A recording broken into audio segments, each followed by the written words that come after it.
Good evening, members, members of the public and attendees. The planning meeting this evening is online. Right, this evening's proceedings are being broadcast and will be available for subsequent viewing via the Council's website. Further information is contained on the first page of the agenda and on the website. This authority welcomes public speaking by those people who have registered to speak. Before speaking, officers will arrange to connect you to the meeting so that you can be seen and or heard by members, officers and members of the public viewing the meeting. May I remind you that you have up to 3 minutes to speak and this time limit will be strictly applied. You will be given a warning when the 3 minutes will end. That warning will be a 30-second reminder. I know that's a little bit more disturbing in the flow of speaking, but it is to ensure that you know that your time is coming to an end. The order of speaking will be as follows. The first objector, then the supporter or the applicant stroke agent. When speaking, you must confine yourself to relevant planning issues. You may only expand upon matters which you have already raised in writing with the planning division as part of the consultation process. You must not make any defamatory or accusatory comments or refer to any particular officer personally. Also, please remain connected until I indicate otherwise in case any statement you have made requires clarification by the members. Thank you. We'll commence the meeting with apologies for absence. Apologies received from Councillor Claire Barnett. Thank you. Item 2, appointment of substitutes. Councillor Graham Ballinger for Councillor Claire Barnett. Thank you. Item 3, declarations of interest by members. Do we have any declarations of interest? Please show by raising your hand. Councillor Ballinger, Chairman.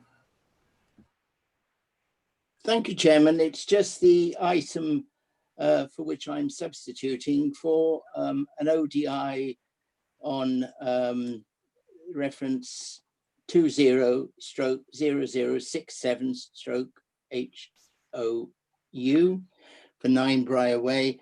Obviously, I know Mrs. Myers is a councillor, but I don't know her in any sort of social capacity. But I'll declare an ODI and not participate in the meeting. Thank you. Thank you. Councillor Hart, Chairman.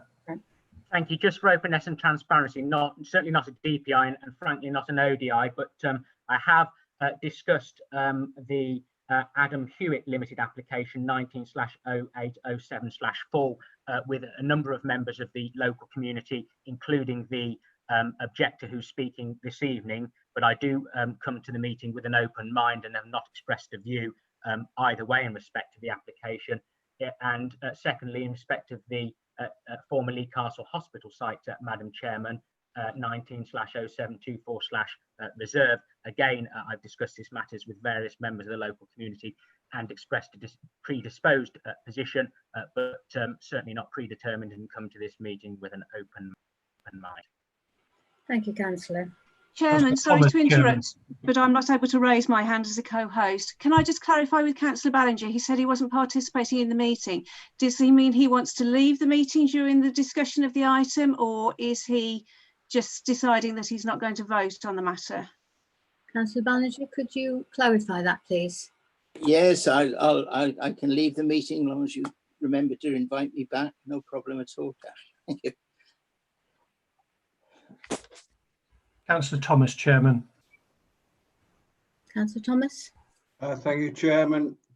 Just for clarification, with regard to item 20/0067 HOU, the said councillor is a co-councillor in my ward. I have, however, not discussed this matter with the said councillor, and I come to the meeting with an open mind. Thank you, Councillor Thomas. Councillor Jones, Chairman.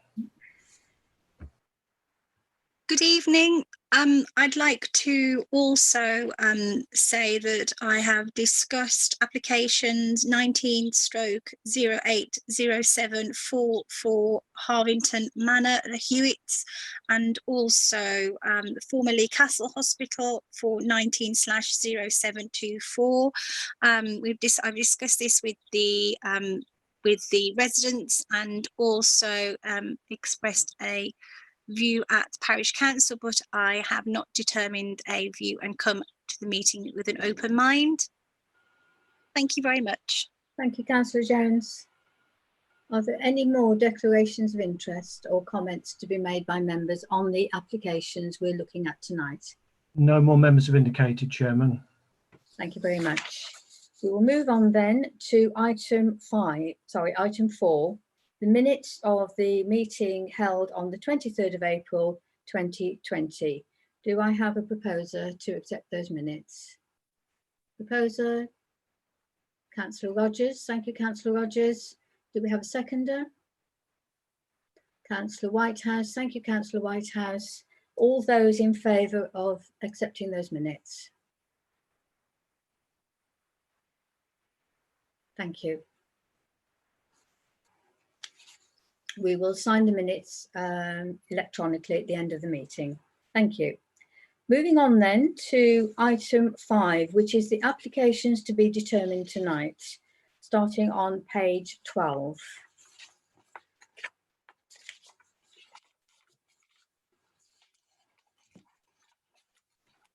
Right.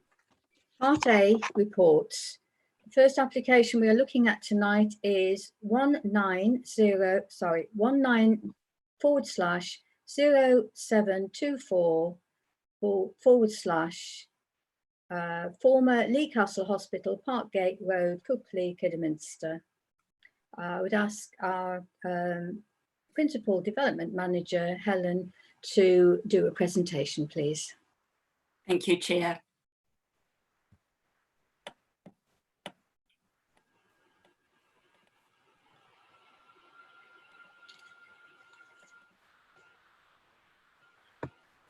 The application relates to the former Lee Castle Hospital site, which closed in 2008, and all buildings associated with the hospital have now been demolished and cleared from the site. There is an existing unadopted road that runs through the site and is known as Lee Castle Drive. The site is located 2 miles to the north of Kidderminster, between Wolverhampton Road and Starbridge Road. The village of Cookley lies to the northwest. The surrounding land comprises agriculture fields and football pitches. There are residential properties close to the site entrance on Parkgate Road and residential properties within the crescent to the northwest of the site. There is also a bungalow on Lee Castle Drive and further residential properties to the east that front onto Exeter Lane. The application site consists of undulating ground levels, extensive woodland, and a number of tree groups. It is also home to protected bat species, which require dark corridors for roost, foraging, and commuting routes. And there is also a number of other protected species, including dormouse. As part of the mitigation for the loss of the hospital buildings, which contained bat roost, 3 buildings had to be constructed, and a disused substation building was converted to provide alternative bat roost. In terms of local planning policy, the site comprises one of the largest previously developed sites in the Greenbelt within Wye Forest and is allocated for mixed-use residential-led development in the development plan. The site also forms part of the proposed 2 strategic allocation sites within the emerging local plan and is seen as making a vital contribution to meeting the needs of the growing population within the district. The application site has the benefit of a 2019 outline approval for up to 600 dwellings and employment, retail and community uses. The outline approval also agreed the principle of access for the development. The application forms the reserved matters application for the residential part of the outline approval and seeks to address the outstanding detailed design issues of layout, scale, appearance, and landscaping. In terms of layout, the proposed scheme would follow the design principles indicated on the master plan and agreed by the outline approval. At the southern end of the site, the access from Parkgate Road would serve as the primary access to the development, and the main spine road would be altered to slow traffic speed into the site. The layout includes 2 attenuation basins, which would provide for stormwater management and avoid downstream flooding of the Podmore Pool, which is a water-dependent triple SI. Moving into the centre of the site, the houses would be arranged to provide a high-quality, spacious and welcoming entrance into the site, and much of the tree cover would be retained. This area would have the highest density of houses, and houses have been arranged in perimeter blocks to provide coherent, safe and attractive streets. The 3-storey apartment blocks would be sited at key focal points along the main spine road to help with wayfinding and to provide important vistas in the street scene.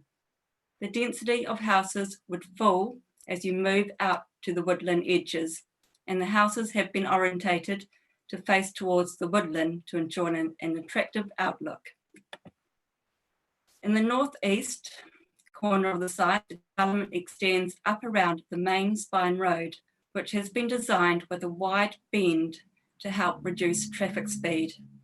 The dense woodland would be retained and strengthened, which would help to restore connectivity for dormouse in areas where tree loss is proposed.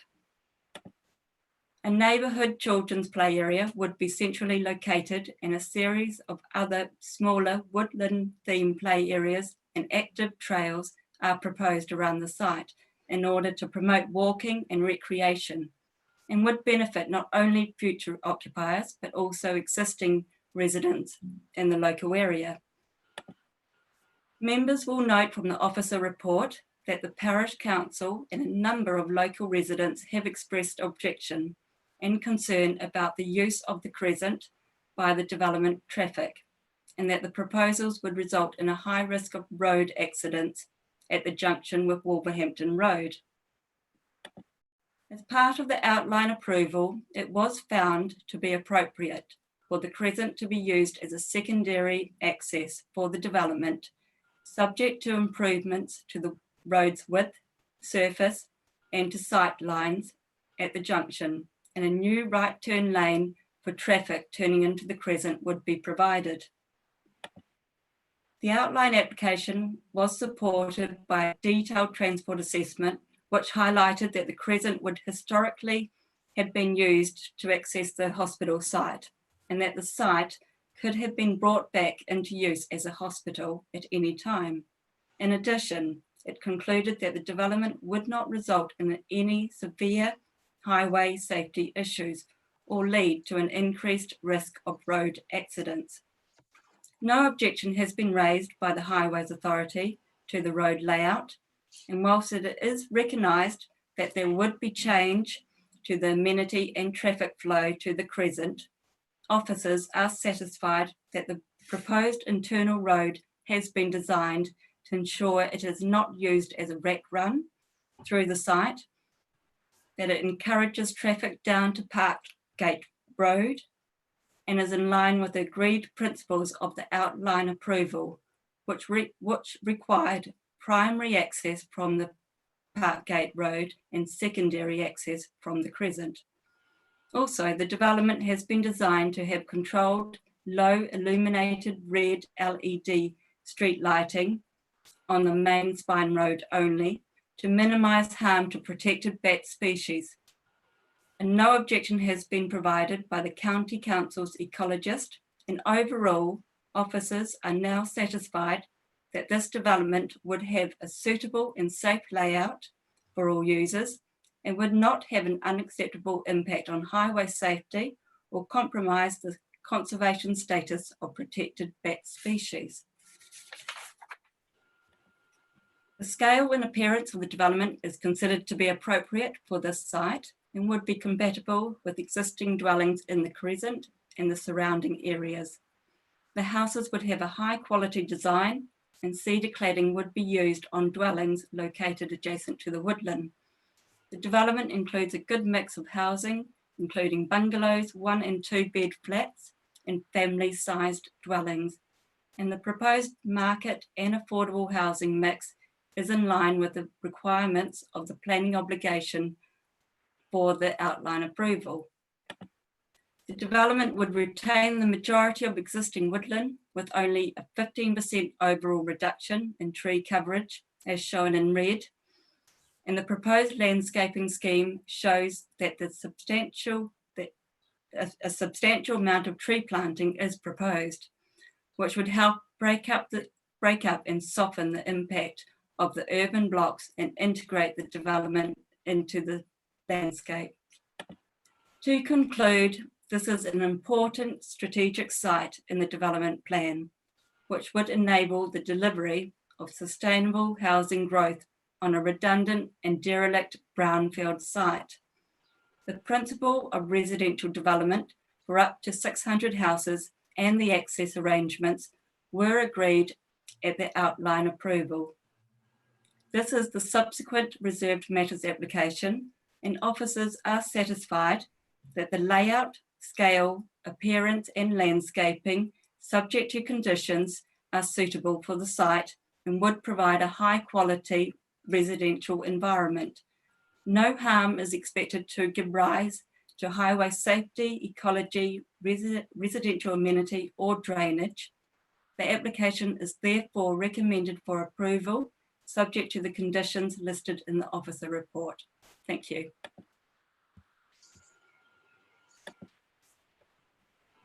Okay. Thank you very much.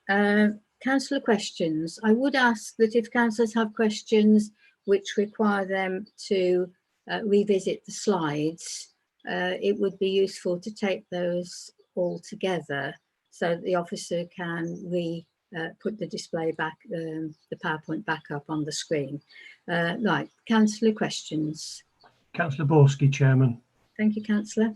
Thank you. For the avoidance of doubt, can you confirm that I am right to believe that we cannot now add conditions at this reserved matters decision stage that were not made at the outline stage? I'm specifically thinking of highway access, but I just want it confirmed that in fact it is not possible to add additional conditions at this stage other than those conditions that we imposed at the outline stage. Thank you. I will ask our development manager to address that, or solicitor, whichever is the most appropriate. Thank you. I'm quite happy to answer that, Chair, and through you. You'll see, Councillor Borski, that there are a number of conditions that have been recommended as part of this report in paragraph 5.4. The key principle I think that you're alluding to is that conditions cannot be imposed which change the outline application. So in terms of the description of the outline, in terms of what has been approved, and members will note that access has been already approved, we are looking purely at the scale, the landscaping, the layout of the development as it stands at the moment. Conditions can be imposed on those aspects, but nothing that changes or dilutes the application in any way. That would be unlawful. Thank you. Councillor Hart. Thank you very much indeed, Madam Chairman. Similar point following on from Councillor Borski's question, and mine is a question, and Paul, as development manager, will know that we've had some correspondence in respect to this as I've sought some advice. But what my question is clarification, because as I understand it correctly, having reread the approval that was considered on the 21st of November 2017, where in fact there was unanimous approval for the outline application, where we approved in outline the main access from Parkgate Road, secondary access from the Crescent, and indeed at that time limited access to a small number of properties off Axborough Lane. Now the latter access has been deleted, but in terms of the secondary access, there was a specific question raised because the County Council initially were proposing a raised and collapsible bus barrier somewhere down the Crescent to enter and exit the site. I concede now that the Statutory Highway Authority don't request that, and it wasn't imposed at the time, but the advice was that that could be dealt with by way of a reserved matter, and I wanted clarification now as to why effectively we're being advised that that condition can't be imposed when I thought we were dealing now with whether the reserved matters, i.e. the layout and the scale and the quantum of the access of the Crescent, because no one can quarrel with the access, but the quantum of the Crescent. So why can a condition in the site as part of the layout not be deemed lawful now? Thank you, Councillor Hart. Rather long question, but I will ask the Development Manager to... Sorry, Madam Chairman. Through you again, Chair. In essence, the advice that was given in 2017, both by officers at the district and at the county, was that the preference was to look at a design layout to be able to require a preference towards the Parkgate Road entrance rather than the Crescent, and that's exactly what has been done.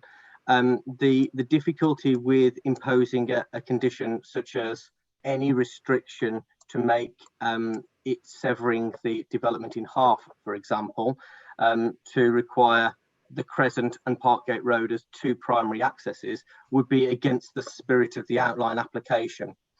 That is the difficulty with the design that has been put forward before you, members. The design is very carefully designed to be able to limit speeds, as Helen has set out within her presentation. That is the approach that the Highway Authority have looked at and have agreed to, and it is part of the adopted Streetscape Design Guide. That is the preference of going forward, and that's the way that it's been designed. On that basis, to impose a condition that changed that into different access points would be against the spirit of the outline. And I hope that answers your question, Councillor Hart. Thank you. Moving on then to Councillor Whitehouse. Thank you, Madam Chairman. Excuse me. It's just in relation to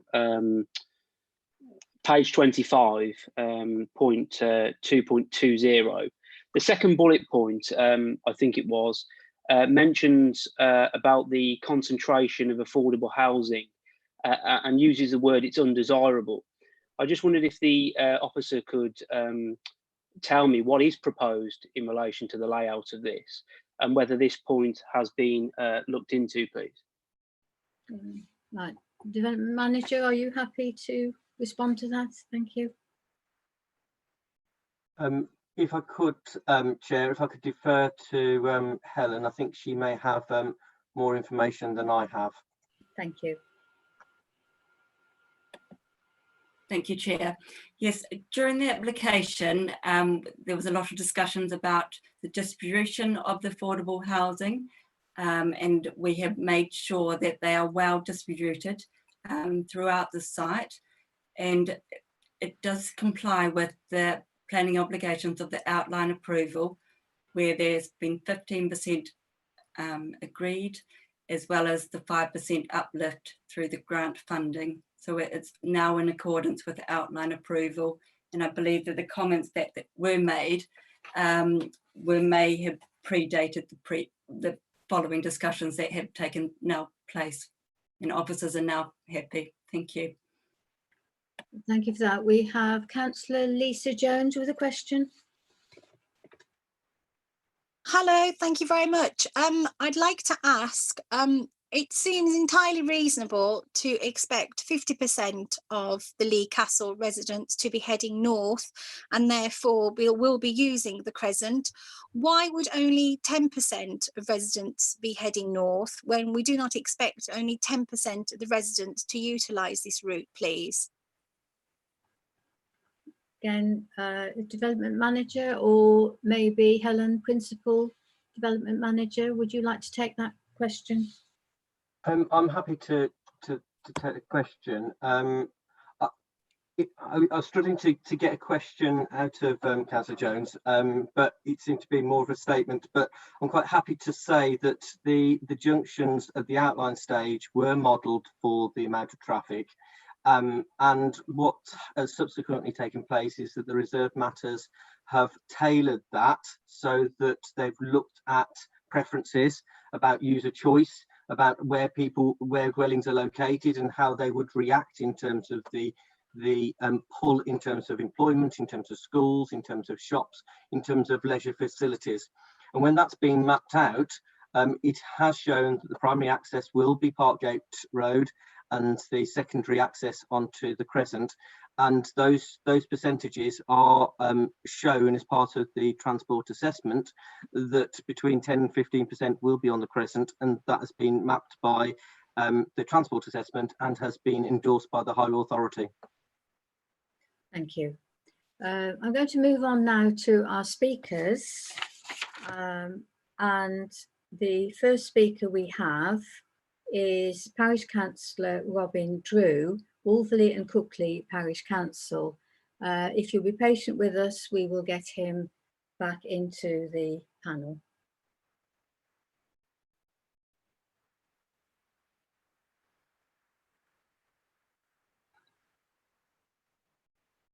Should be on his way, Chairman. Here we go. Thank you.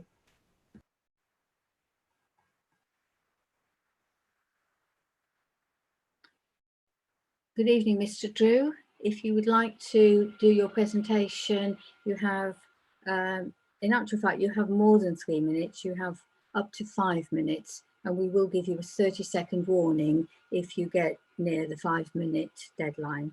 Thank you. Thank you, Chair, and thank you everybody for letting me speak. And it's been very interesting to hear the councillors' comments prior to my comments. Can I just start by saying Wolverley and Cookley Parish Council totally supported the residential development of 600 houses and the redevelopment of the brownfield site at the former Lee Castle Hospital. We accept that the outline consent has already been approved, and this is a reserve matters application. The Parish Council support the other reserve matters to be considered as part of this application, but continue to have the major concerns over the access through the Crescent. These concerns have been raised at every consultation opportunity by Wolverley and Cookley Parish Council. Whilst we accept an access from the Crescent, which was approved at outline stage, what does have to be determined as part of the reserve matters application is the exact nature and scale of use of the road and access. The access approved was as a secondary access and therefore is totally unsuitable with the proposal that all 600 houses can use this access point. The Crescent is a very narrow residential road, currently servicing just 39 properties, and is not appropriate access for large numbers of vehicles. It simply cannot cope with major traffic volumes, particularly at the junction to the A449. Some existing residents need to use the Crescent for on-street parking, and the proposals for the installation of double yellow lines is totally unreasonable for those residents that have no driveways, nowhere to park, no garaging, and have lived there for a long time. We strongly believe that the Crescent access will be used by significant numbers of residents on the new development as their most direct route to access schools and amenities in Wolverley and Cookley villages, and for traffic heading towards Wolverhampton and the Black Country in the north. The initial proposal suggested traffic calming measures, including a barrier to allow buses and emergency services. These have now disappeared. If no measures are put in place or no barriers can be installed, we submit that the access would have an adverse effect on highway safety and would be extremely dangerous. The application as it currently submitted should be refused on highway safety grounds. We understand fully the Highway Authority do not object, but feel they do not have the local knowledge in respect to the junction, the crescent, or the location. You cannot dictate to the residents which access to use to or from this development. They will use the nearest and easiest access. This access is used by 60 to 70 vehicles at the moment. It cannot sustain 600 vehicles. It will be an adverse effect on the highway and safety. I strongly urge and encourage the members to organise a site visit to fully understand this situation and prevent the Crescent becoming Wyre Forest Council's worst rat run and a danger to community and life. I leave you with the pictures that I have taken here, and they were the ones on the screen earlier, right? And ask you to find a way to resolve the situation. Thank you very much for your time. Thank you. If you would remain logged in, Mr. Drew, while we see if there are any councillor questions for you. Right, there being no questions from councillors, I'll ask you to resume your position as a member of the public rather than an attendee. I think that's the right title. Okay, I believe, has Mr. Drew left? Yes, I've moved him back over to an attendee, Chairman. Thank you. Now I'd like to invite Councillor Ian Hardiman, a member of this council but not a member of planning, to present his presentation. Thank you, Councillor Hardiman.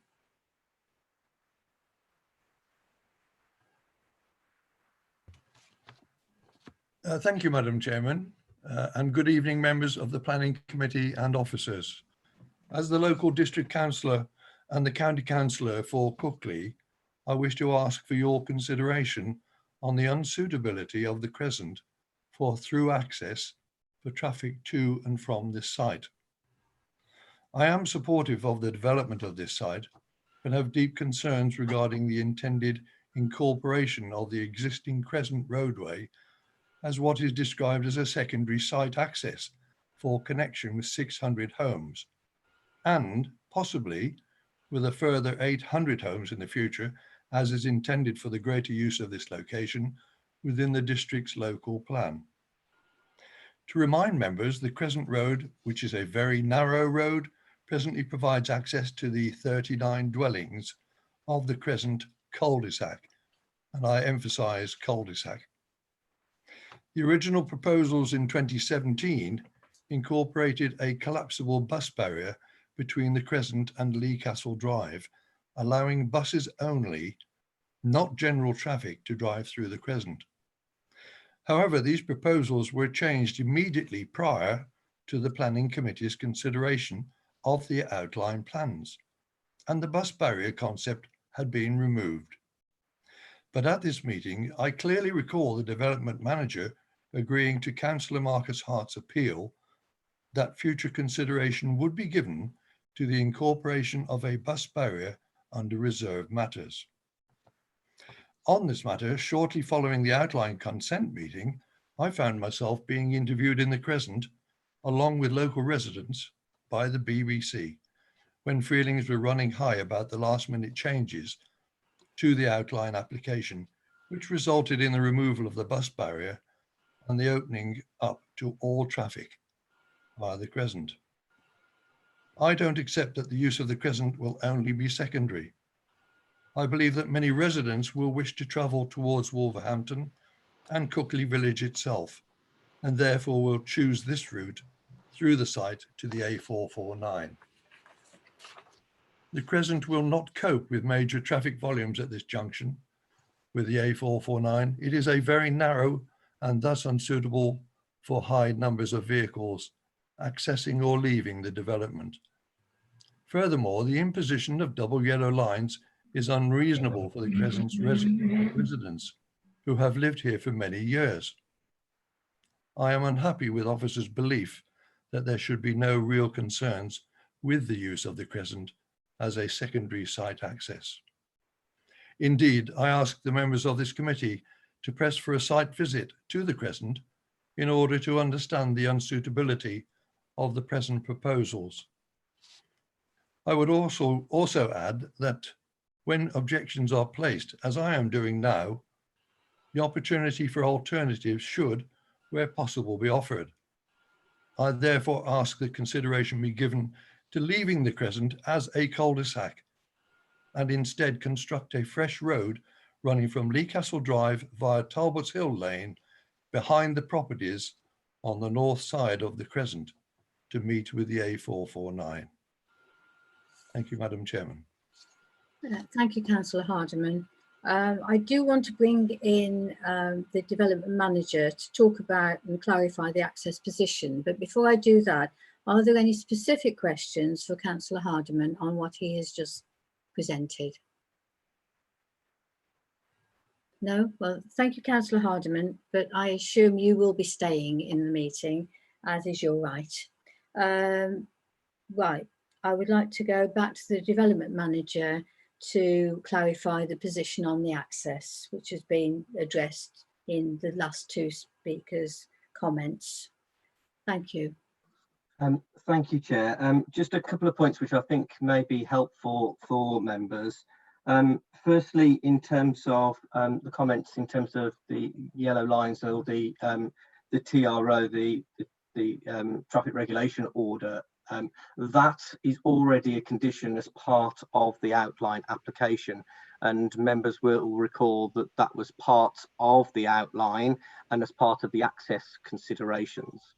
The second point to raise, a number of points have been made in terms of the access provision.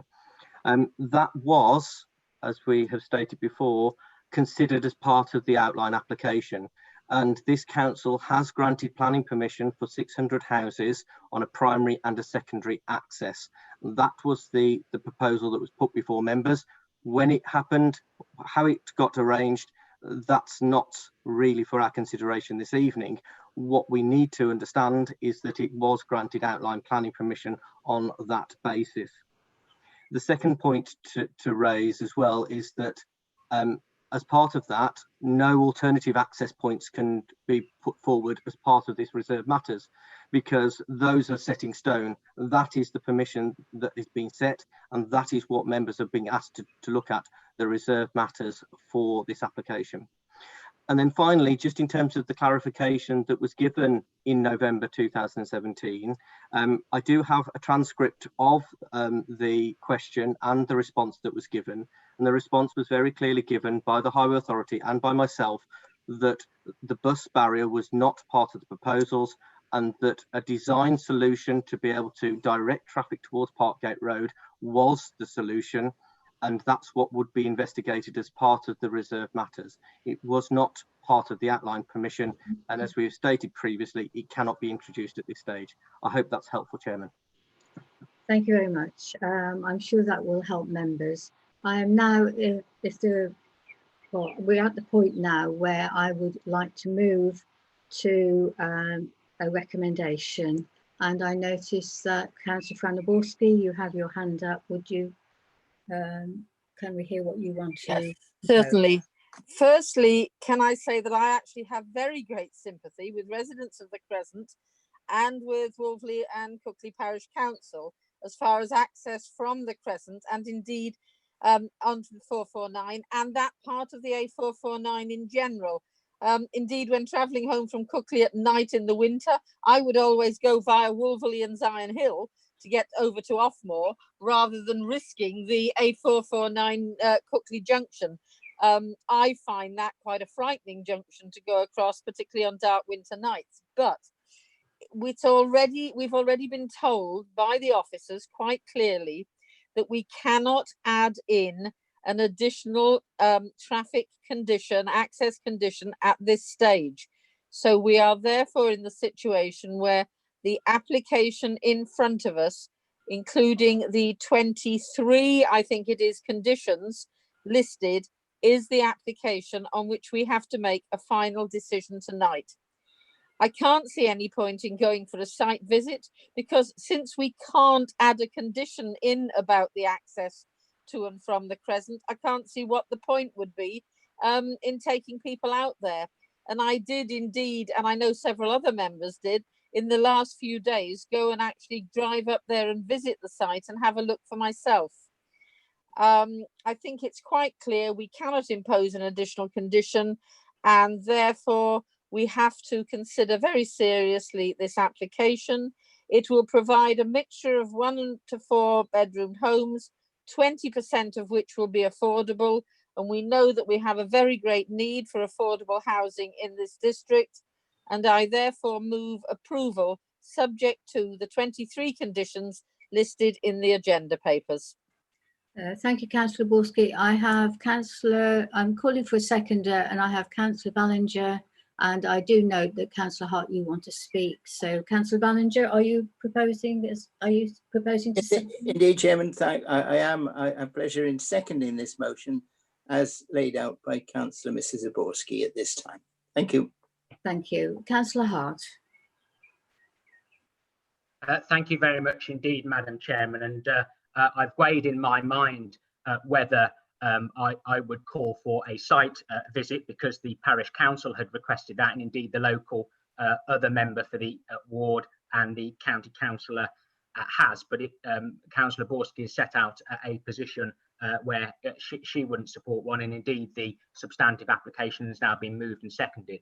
I find myself in an exceptionally difficult position as one of the local ward members, and indeed as someone who fully supports the principle of residential development on this site. When this came before members on the 21st of November 2017, the outline consent was in fact unanimous, and I do not in any way, shape or form quarrel with the principle of residential development on this site. And we have to consider the NPPF, and we have to consider the tilted balance, and we have to consider where we are in our local plan stage. This is a redundant brownfield site, and we want to build as many houses as we can on brownfield sites so that we can protect our green belt. It's a strategic location. The strategic documents, of course, were considered at the time in 2017 and are now as we go through our local plan stage. So there's no quarrel with the principle.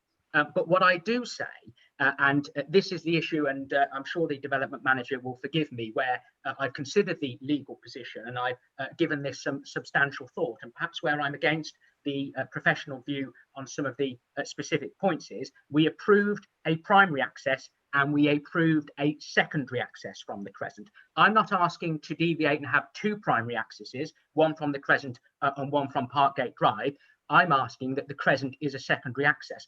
And I respectfully submit that it doesn't pass the evidential test of scrutiny that the Crescent can possibly be called or referred to as a secondary access, when, notwithstanding that highways are content and notwithstanding that they say that only about 10% will use that access, nevertheless, all 600 houses will be able to use that access. And I'm therefore not persuaded that the current proposals are within the spirit of what members proposed, because I know I specifically asked the question, and to be fair to Mr. Round, he's partly answered it, but in his response in November 2017, when I asked about the barrier, he also went on to say, after the position that he set out to members already, is all we are looking for is the access at this stage. I'm not looking at the detail of how that it is going to be restricted. And members were given, and the public, in my view, and my respectful submission, were given a legitimate expectation that the quantum of vehicles accessing the site from the Crescent would be dealt with at reserved matter stage. It appears we're now being advised differently, because of course it's taken from the 21st of November up until the 27th of June to agree all of the conditions. And I, for one, feel slightly aggrieved is perhaps a bit strong, but I genuinely believed that this could be dealt with at this stage. Therefore, I don't propose any such condition now. It's a binary choice. Either one supports the application in the round or one rejects it. And I'm afraid, given the substantial concerns that I have about the highway access, I am not persuaded that officers, to agree with officers that the layout in the round will not have a detrimental effect on highway safety. I firmly believe that the current proposals with the current layout will have a detrimental layout on highway safety, and that what is currently proposed is not in the spirit of the outline application. And so, with a heavy heart from someone who wants to support this and has done all they can to try and get a compromise, I'm afraid, as this application stands, I'm not in a position to support it, which is quite regrettable. Thank you, Councillor Hart, and thank you for your recent appeal. I'm going to ask Lisa Jones, Councillor Lisa Jones, to put her points, and then I'm going to ask the development manager and the solicitor to try and help us clarify what we can and can't do at this particular stage with these reserve matters. So, Councillor Jones, if you'd like to present your arguments as well, please. Thank you, Madam Chairman. Again, I am extremely upset and worried about our residents in the Crescent. I cannot support this application with its current access on the Crescent. I think it's a wonderful scheme for houses. It's done really sympathetically for the area and the woodland, but it is not done sympathetically to the residents, the existing residents of the Crescent. It's to say that only 10% will go through the Crescent is completely absurd. People will choose the quickest and fastest route to get onto the A449, and also with the additional houses that will be coming onto that site, it is completely unacceptable to have this amount of traffic go through this tiny narrow road. The proposal from the developer to have double yellow lines and possibly a car park destroying their green would completely destroy any sort of character that this lovely Crescent location has. I completely oppose any sort of impact to this magnitude on our residents. It would completely change their whole sort of well-being and day-to-day lives. The safety of our residences should be paramount, and the idea that this amount of traffic will go through this tiny road is just absolutely appalling. So I completely go again, refuse refuse this application and not agree with the approval. Thank you. Thank you, Councillor Jones. I'm going to ask the development manager to try and help us move forward, and I will also be asking the solicitor to clarify some issues. Thank you. Development manager first, maybe? Thank you, Chair. I'm not sure there's much more that I can add to what I've said previously. The points have been made very, very well, but I'll come back to the original point. The outline application considered the access points. It did not. It looked at a proposal for design to be able to restrict what was the primary and the secondary access. It was not looking at physical restrictions, and the traffic modelling for the outline was done on the basis of that process. It was done without any restrictions, any physical restrictions to the development, and therefore the outline application was very clear that there would be, the 600 houses would have access both from the primary and from the secondary access. Any changes to that and any move to refuse it on the basis of that, in my view, would be something that should be given a great deal of caution. And you may want to seek legal advice on that, Chair, whether you want the solicitor to come in on this basis. Yes, definitely. Thank you for that. Can I call the solicitor to try and help us through this, please? Thank you, Chairman. All I can do is reinforce what the development manager said, that any condition that members try to impose now, limiting access in the way that's been suggested, would have the effect of modifying and be a derogation from the permission that's already been granted, and so would be unlawful.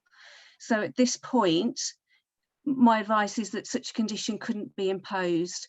The only conditions that can be imposed relate to matters that have been reserved for decision at tonight's meeting, and access and using the crescent as a secondary access is not one of those matters. So it's not open to the committee to actually impose a condition relating to that access tonight. Thank you. Unless there are, we have Councillor Rogers, Chris Rogers, if you'd like to make your point. Thank you, Madam Chairman. Like Councillor Hart, I recall that when we were putting together an outline application for this, nothing was set in stone about access other than that Park Gate access was going to be the primary access and the crescent was a secondary access.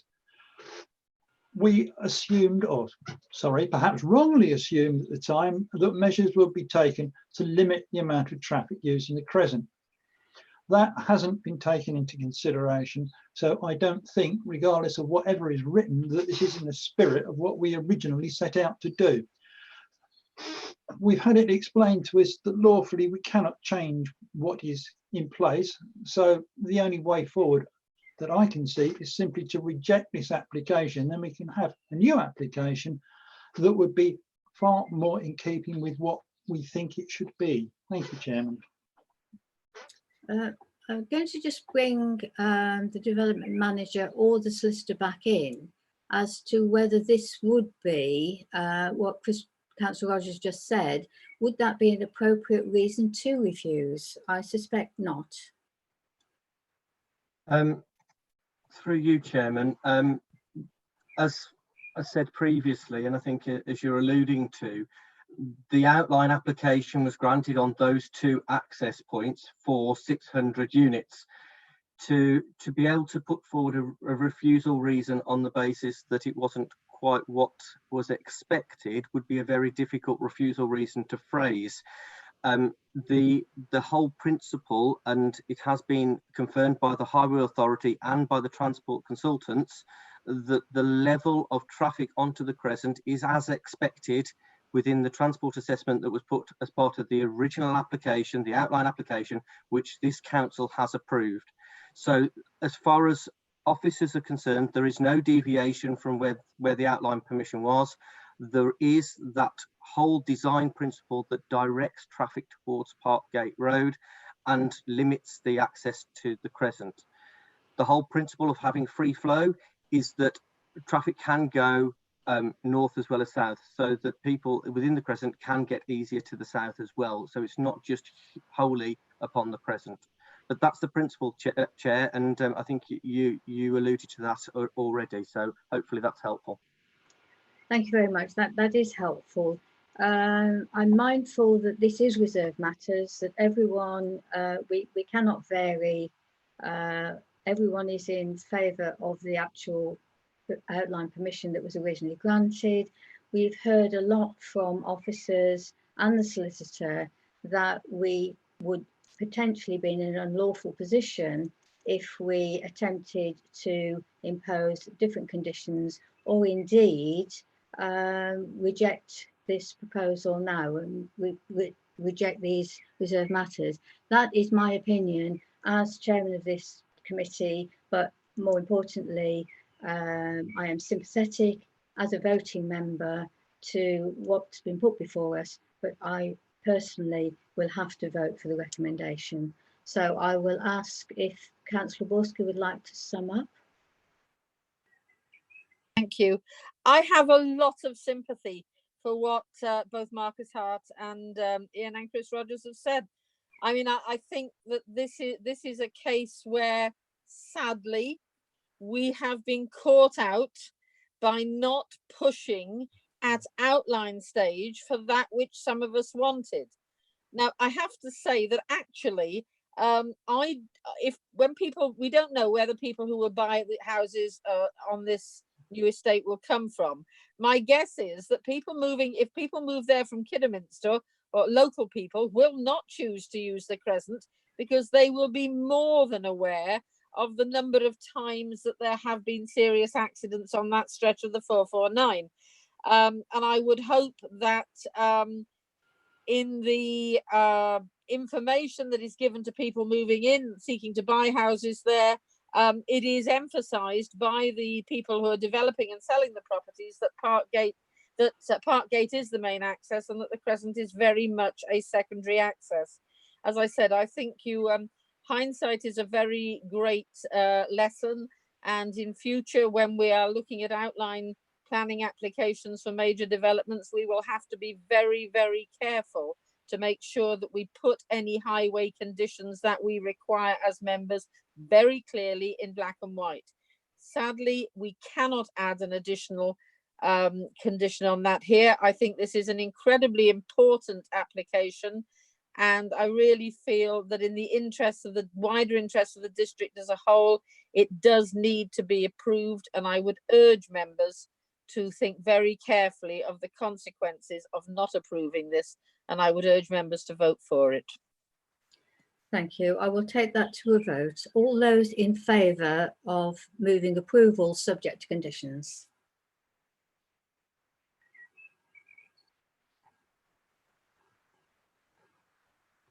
Seven members voting for, Chair. Can I take all those members against?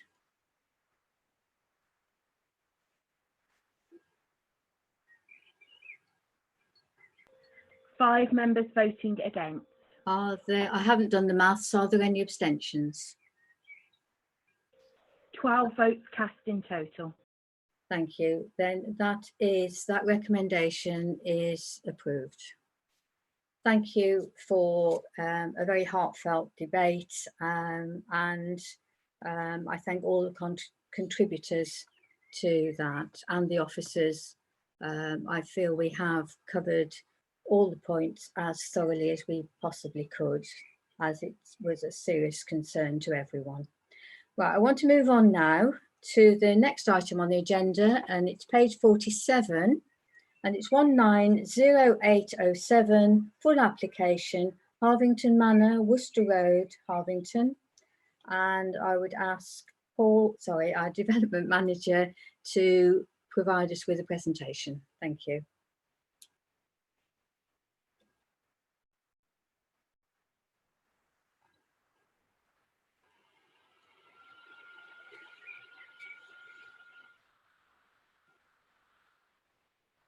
Thank you, Chair. The site lies to the A451 Worcester Road, just outside the settlement of Harvington.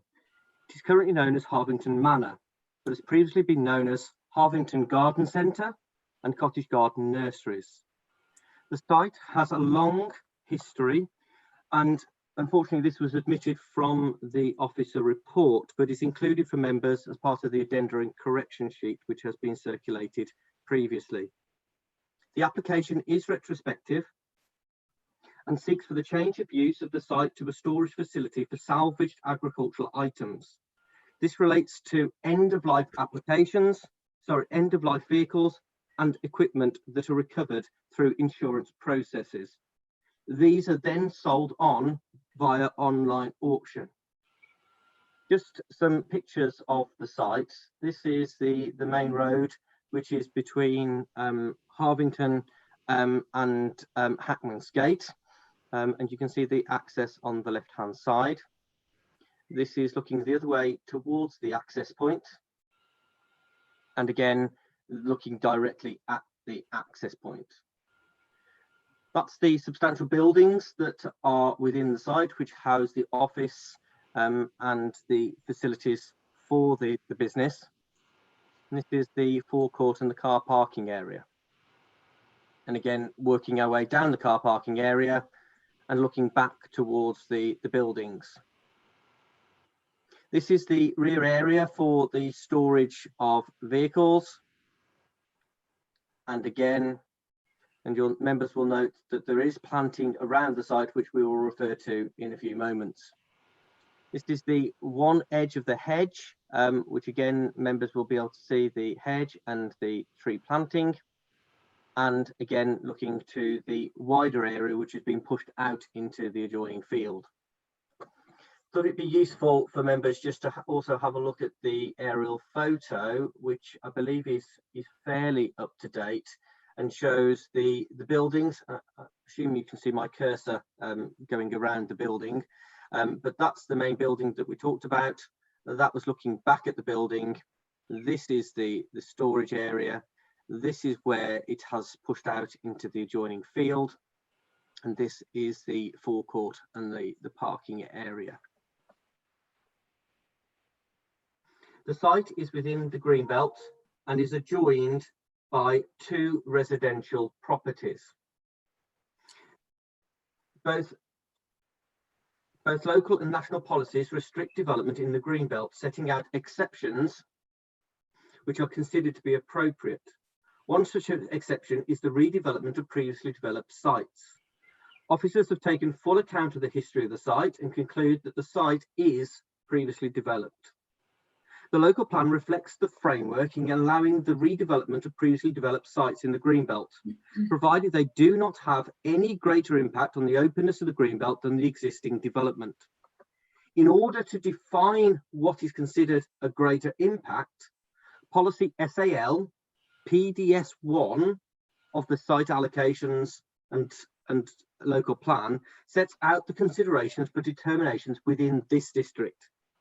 The specific considerations are set out on paragraph 4.13 of the report.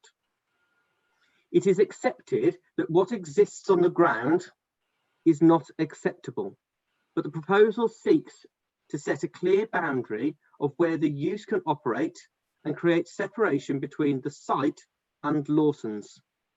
On the basis of the current proposal, officers have concluded that the site is a redeveloped, redundant and derelict site. A proposal that would not exceed the height of the existing buildings and landscaping, and in view of the consultee responses, would not result in an off-site infrastructure issues.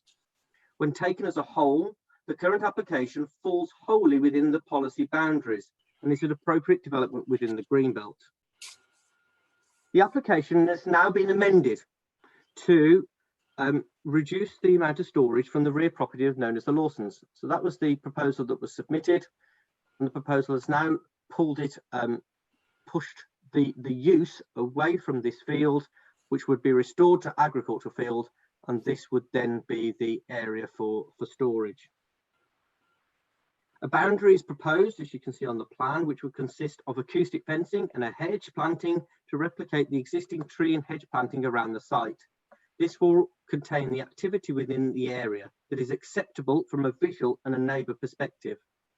The establishment of the boundary will result in only minimal views being obtained from the footpath CC 613 referred to by the Parish Council, which is shown here on the aerial photo submitted by the Parish Council with the red line showing the area of the public footpath. And members will note that there is already a hedge in this location. There is a hedge in this location here, and the proposed hedge is to be across here. And I've forgot that I put this slide in, members, so I do apologise, but that's exactly what I've just described in terms of the footpath in red and the proposed hedge in green. When looked in the wider context, the site as now proposed would have limited impact on the openness of the Greenbelt and would have no greater impact than the previous uses on the site. The concerns of the neighbouring property have been considered fully by officers, and the revised scheme is considered to address these concerns, and along with the imposition of appropriate conditions as set out at paragraph 5.4, and also the additional conditions on the addenda and correction sheet, officers consider that no undue impact will occur. The responses from Worcestershire Regulatory Services confirm this position. The conditions suggested by the Parish Council have in the main been incorporated into the recommendation. Where suggested conditions have not been used, it is only because conditions cannot be imposed, such as restricting parking on the highway and reverting to the original use once this use ceases.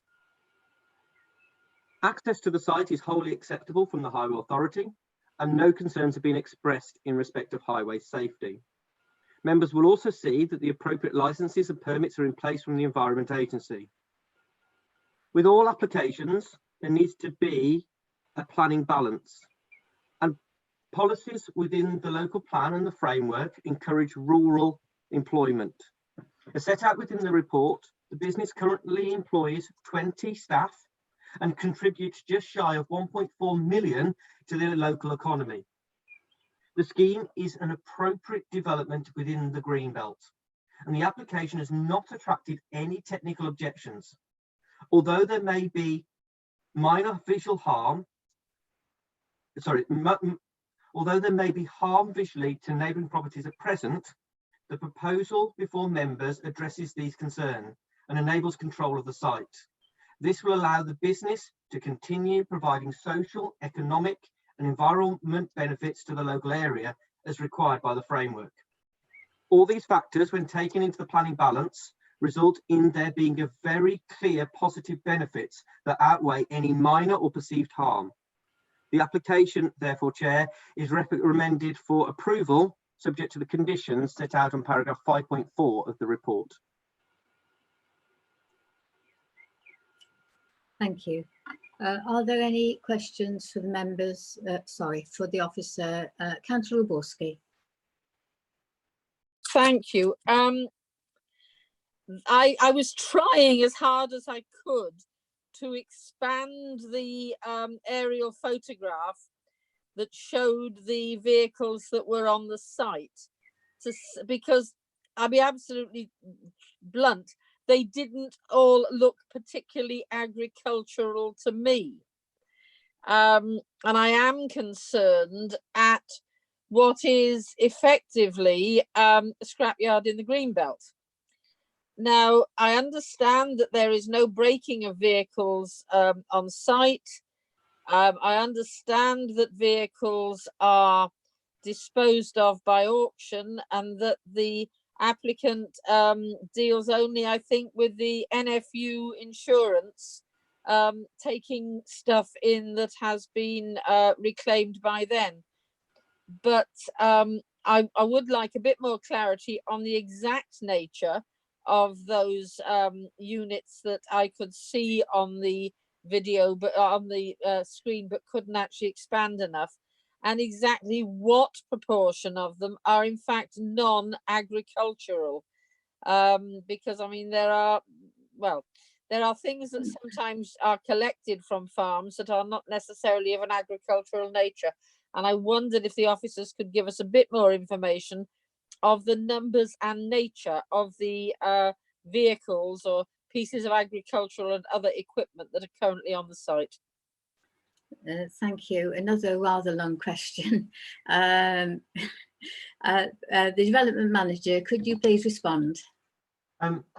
Yeah, absolutely happy to, Chair. In response, Councillor Roborski, I think the applicant would admit that what's on site isn't wholly what is proposed. Having discussed this with the applicant, they've confirmed to me that in the main, they will always be agricultural vehicles. They do admit, as I think you intimated, that on occasions they may be asked by the NFU as mutuals and insurers that they may be asked to take other things. They have assured me that going forward this will be a maximum of 10% of everything that's stored there. It hasn't been proposed as a condition at this stage, but if members wish to do that, the applicants have no objections to a condition being imposed that it would be only for agricultural vehicles and equipment, with 10% of other vehicles and equipment should the need arise. Thank you. No other questions? Councillor Hart. Thank you very much indeed, Madam Chairman. Councillor Borski stole my thunder on what she said in her question, but question arising from what Mr. Round has said, which on the face of it seems potentially a a sensible condition to impose. How would officers, if members were to approve this tonight with a condition along those lines, how would officers see that they would be able to quantify at any one time what is 10%, and therefore how enforceable in reality is a condition of that nature? Thank you. A very good question, as always, and through you, Chair. I'm comfortable that the condition meets the 6 tests, and as you would suspect, I wouldn't have suggested it if it didn't. In terms of the enforceability, as Councillor Hart has questioned, my view in that respect is that the condition would be phrased in terms of the site area, and that 10% of the site area would be allowed for other storage of materials. That would be a very clear way of being able to quantify what that would be, and it could be, if the condition wanted to be expanded even further, that area was designated within the site, so it's very clear to officers when enforcing that what areas would be for agricultural storage and what would be for non-agricultural storage. Thank you. We'll bear that one in mind when we move on to whatever motion we want to put forward.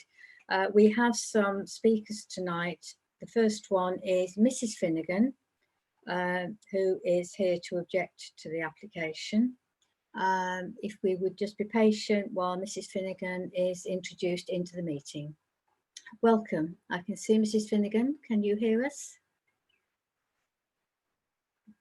We just wait a moment, Mrs. Finnegan, till we've got audio. Welcome. If you'd like to respond, then I know you've got audio. Okay, thank you. Okay, you've got 3 minutes, and if you are going for the full 3 minutes, you'll get a 30-second warning. Thank you everybody for listening tonight.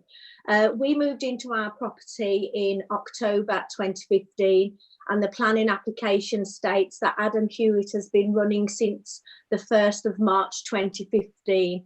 That isn't correct, because if that was the case, we'd never have bought our house if that was running, if Adam Hewitt's site was up and running. We moved out of the city into the greenbelt land, agricultural land, for the peace and quiet, the conservation area, and the access to the parish and church village, and a small community. No industrial works was ever mentioned in our surveys. The issues we've got is about the change of use to a storage facility. I'm pleased that other people have mentioned it already about the agricultural vehicles in the middle of agricultural land. This is incorrect. Can I just state as well that the Google Earth picture is very old, and a new one up to date would be very good for all members to see. On site at the moment, there is many trucks, HGVs, buses, caravans, cars stored and all broken up on this site. This happens on a daily basis, which is clearly already mentioned as a scrapyard, as it's stated on its website and on its outside, the sign outside its house. The other issue we are objecting to is about the noise pollution from our property. We have unacceptable levels of noise, high levels of industrial and vehicle noise every day at the back of our property and surrounding. Metal being broken up, trucks idling early hours of the morning as if from 4:30 a.m, bulldozers, tractors at the rear of our property every day. We have submitted video evidence about the noise level. Councillors have been on our site at the time and witnessed the noise levels, and no noise measurements were taken from our property at the time. The other concern we have about the hours of opening, and I'm appalled to see in the recommendations that now you're saying operations on a Sunday, so 7 days a week, so we get no peace. The hours of opening are from 7 till 5:30 and 8 till 1. Can I just tell you that it's still open as we speak, and the time is 7:15. Our experience is that it's open. It's open from 4:30 till 10 o'clock. Lots of cars, trucks idling. It's contradiction in the recommendation.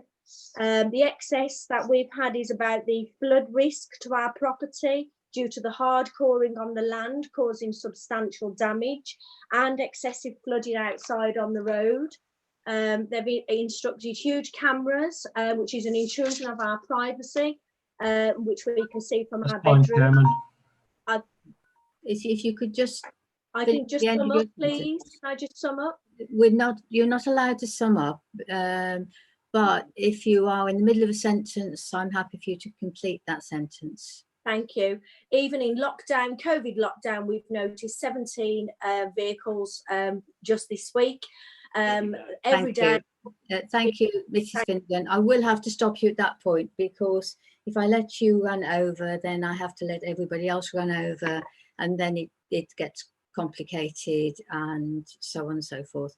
Really appreciate your contribution. If you would remain sort of online so that we can see if there are any member questions. Councillor Borski, you'd like to ask a question? Yes, and good evening, Mrs. Finnegan. You said that this was not operating as this agricultural, derelict agricultural vehicle storage, or whatever we're technically calling it, at the time when you purchased your property and when you moved in. Could you actually tell me what was there when you actually viewed and purchased your property? We moved in October 2015. It was an empty property because we was aware that it was agricultural land around us. We checked on Google Earth, and it was Lawson's nursery at the time. Thank you. Any other members have questions for Mrs. Finnegan? In which case, I'll thank you very much, Mrs. Finnegan, for your contribution, and we will return you to member of the public observing. Thank you. Right, I'd like to introduce Mr. Greybanks, agent for the application.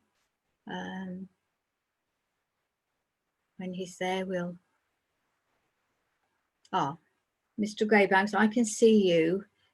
Could you just, I'll say good evening to you. Thank you. Just respond. Thank you. Good evening. Right, you've got 3 minutes, Mr. Greybanks, and you will be given a 30-second warning. Good evening, councillors, and thank you for hearing me. I want to respond to the objections to this application by the Parish Council and the nearest neighbour to the site. The Parish Council's position really starts and finishes with the suggestion that this is inappropriate development in the Greenbelt and should not therefore be allowed. Completely absent is the sort of careful consideration given by your officers in their report that this is previously developed land. It has an alternative lawful use which would have no greater impact on the openness of the Greenbelt, and that this application gives the opportunity to impose conditions mitigating the effects on the Greenbelt that do not exist at present. Your officers conclude as a result that the principle of the proposed use is acceptable, and I urge you to reach the same conclusion. Your officers have explained that the plans we now ask you to approve have been amended during the course of the application. We have engaged positively with your officers to respond to their concerns about impact on nearby residential amenity. As a result, the storage use has been pulled back from the nearest residential property. Other conditions will control the nature of the storage in this part of the site.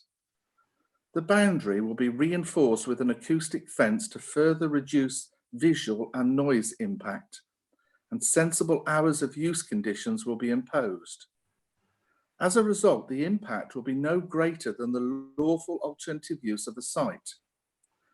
This is a local business. The owner lives less than a mile away.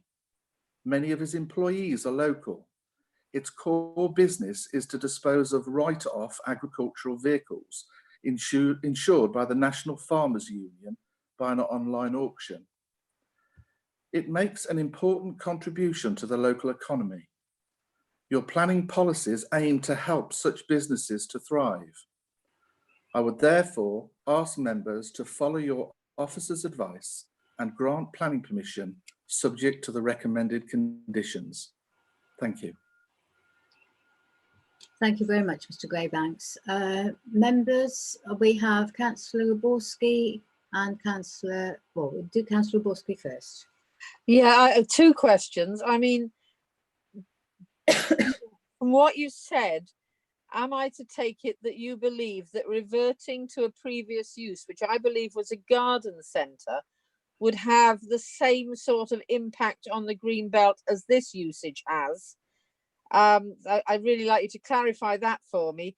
And secondly, you state how they get rid of the redundant agricultural vehicles via online auction. Could you tell me how the redundant non-agricultural vehicles are got rid of? Yes, certainly. The agricultural vehicles, they're all auctioned online, and then many are then delivered rather than picked up. There are some which are picked up, most of them are delivered, and also that applies to the non-agricultural units. Some of them are actually just scrapped and taken away and scrapped. There's no dismantling of any vehicles actually on site. Sometimes they're washed down prior to going off site. And the use, obviously, it has had quite a checkered history, this site. There were lots of fairground machinery, bouncy castles, all sorts of things there. So this is one way of regulating the situation and being able to impose conditions so that the local authority have got total control over the site. Thank you, Mr. Grayback. I was just say, some of us remember the efforts this council took to get rid of the fairground and bouncy castle equipment from what was supposed to be a garden centre. Thank you, Councillor. Councillor Hart.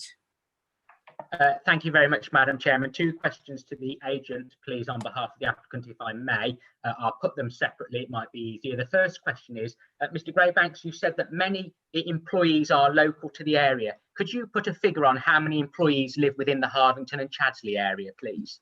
Oh, I don't know that information, I'm afraid, offhand. No, I don't know that to hand. Okay, Councillor Hart, your second question. Thank you very much, Madam Chairman. Just in terms of the previously developed land, Mr. Greybanks, I'd be interested in your view on why you say that this is previously developed land. Notwithstanding we've heard the Mr. Round's presentation, the report says it is now, what is now proposed is considered, I quote, in the round, unquote, as being previously developed land. What evidence do you put to suggest that it is previously developed?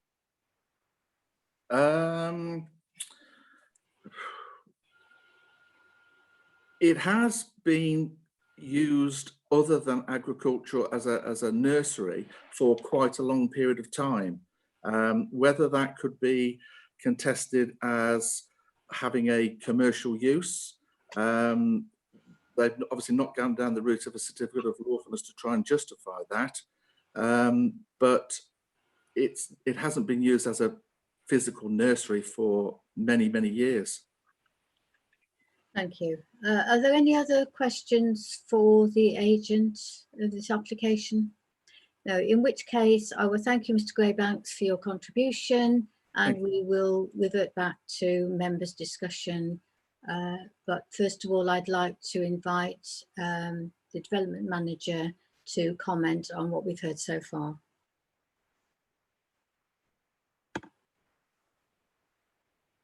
Thank you, Chair. I didn't know whether you were going to take the parish council first, Chair, before. I beg your pardon. Thank you for reminding me. I do apologise. I'm sort of ahead of myself. Right. No disrespect. I would like now to call Parish Councillor David Thomas from Chadsley Corbett Parish Council. I can see David Thomas is there. Can you hear me?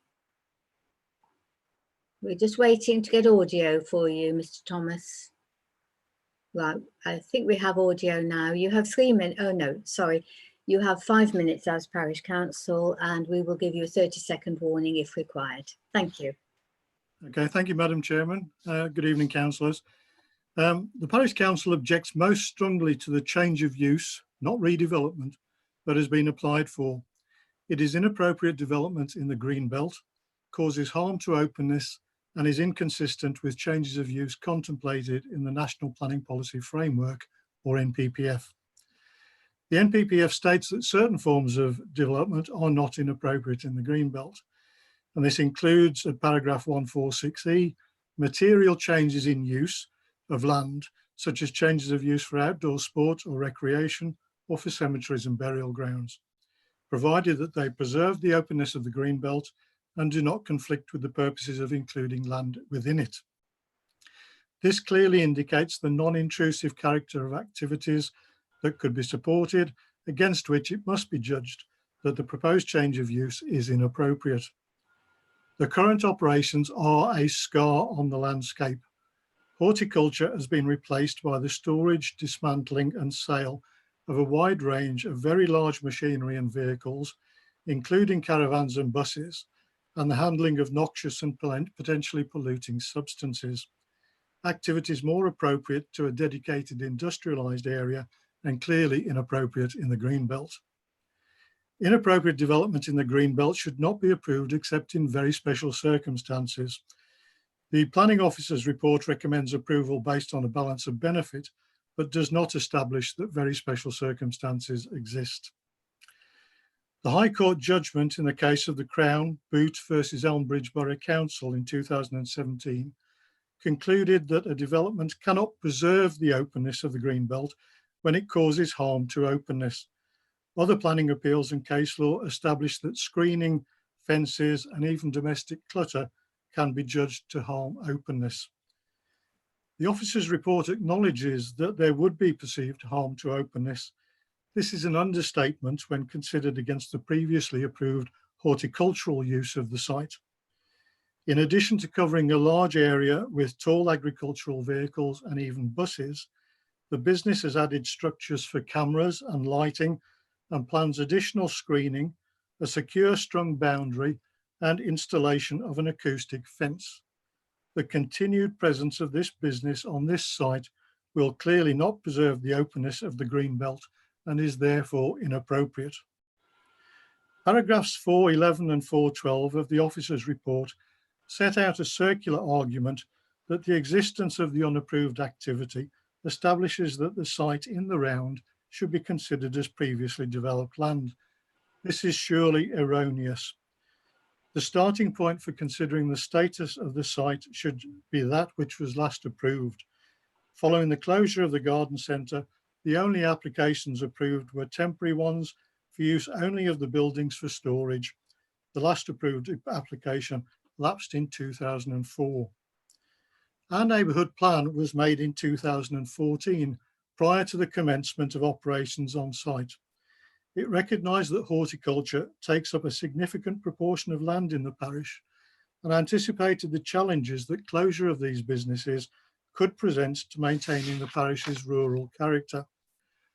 Policy CC5 states that the redevelopment of semi-permanent and insubstantial buildings such as sheds, outhouses and glass houses will not be permitted.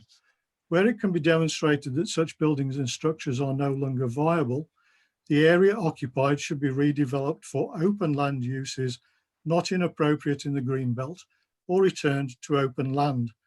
That is what should happen to the site beyond any permanent structures. This is a complicated series of arguments, but I'll summarise it as follows.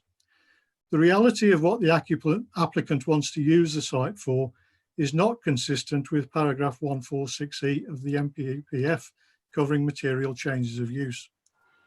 The current and planned operations cause harm to the openness of the Greenbelt. Openness cannot be preserved, rendering the proposals inappropriate. 30 seconds. Areas beyond the permanent buildings where insubstantial garden centre structures once stood should be returned to open land use. Please support the Parish Council and our neighbourhood plan and reject this application. Thank you. Thank you very much, Mr. Thomas. If you please remain while we see if there are any member questions. No, thank you very much. There are no member questions, so I would ask you to return to your position as a viewing member of the public. Thank you very much.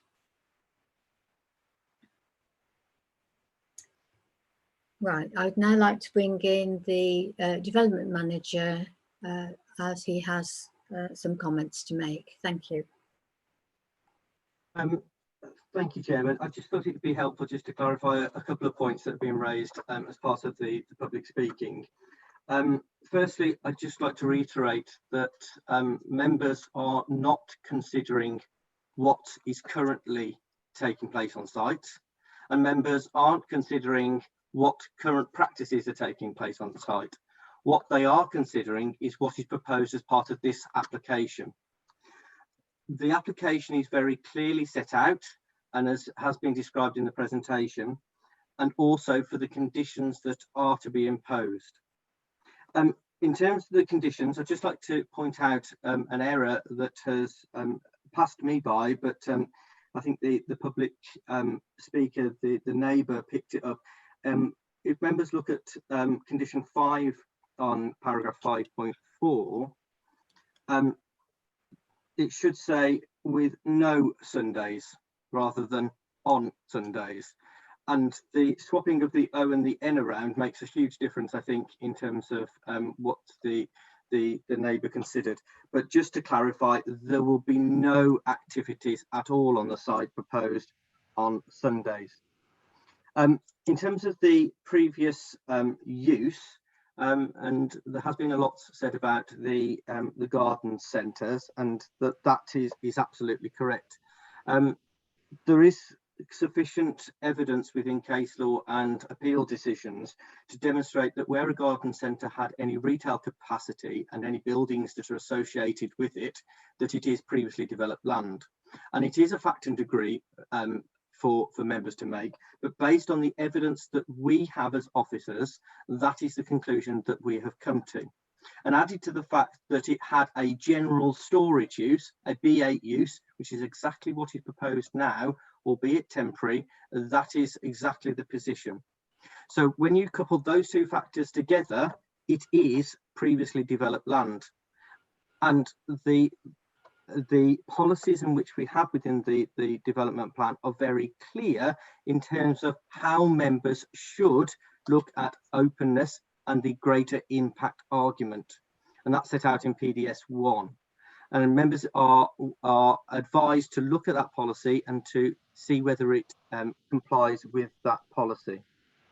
And in terms of the Parish Council's comments, in terms of the officers haven't shown very special circumstances, and as members will be aware, there is no need to demonstrate very special circumstances because officers have concluded that it is not inappropriate development in the green belt. And that is your professional officer's advice, and I hope those comments have been helpful. Thank you. I have two members who wish to speak. Do I have a mover of the recommendation? Thank you very much indeed, Madam Chairman. I think Mr. Parker will confirm I was first into bat, and I'm happy to move something, and I'm going to move a recommendation for refusal against the recommendation for approval, and I do so for these reasons. I've listened very carefully to the debate, and I'm very grateful, and I will thank the development manager, Mr. Round, who has met with myself and my fellow ward colleagues over the last couple of years in respect of this application, and I do thank him for ensuring that there is now an application before members to determine. This is a retrospective application, and let me say, for planning law reasons, I put to the back of my mind that this is a retrospective application and place no weight on that in my reason for refusal. I also place no weight on the activity which is currently going on, because we're not determining that, because it's accepted that that's not acceptable. What I do place weight on is what is proposed. The application is a change of use for the land and buildings to a storage facility for agricultural machinery and equipment. And whilst Mr. Round has potentially suggested a condition, it nevertheless allows for 10% of non-agricultural machinery to be stored there. Well, I am afraid I don't think that that is acceptable. And I, in my reason for refusal, respectfully submit to the planning committee, and whilst of course I respect and have due regard for the officers who are recommending approval, this is, I would respectfully submit, in the round. The issue of previously developed land is very much an on-balance one and in the round. Well, I'm not persuaded on the evidence that I have heard that this is previously developed land, and therefore the next part of the test fails at that point. The officers take a view that this is appropriate development in the green belt, and therefore you don't need to consider the very special circumstances. Well, I frankly respectfully submit to this committee that this is wholly and completely inappropriate development in the green belt, and therefore there are no very special and exceptional circumstances that exist. I am grateful that at least there is no development proposed at the back of the Lawson's property, and therefore I don't submit any concerns regarding noise, because of course that land would be restored to a field and a hedge. So I think a noise issue from that perspective would be difficult to sustain. But as Mr. Jennings, who quite properly writes a report, fairly says in it, in 4.37, this is a balanced judgment, and in 5.1, the application has been carefully balanced.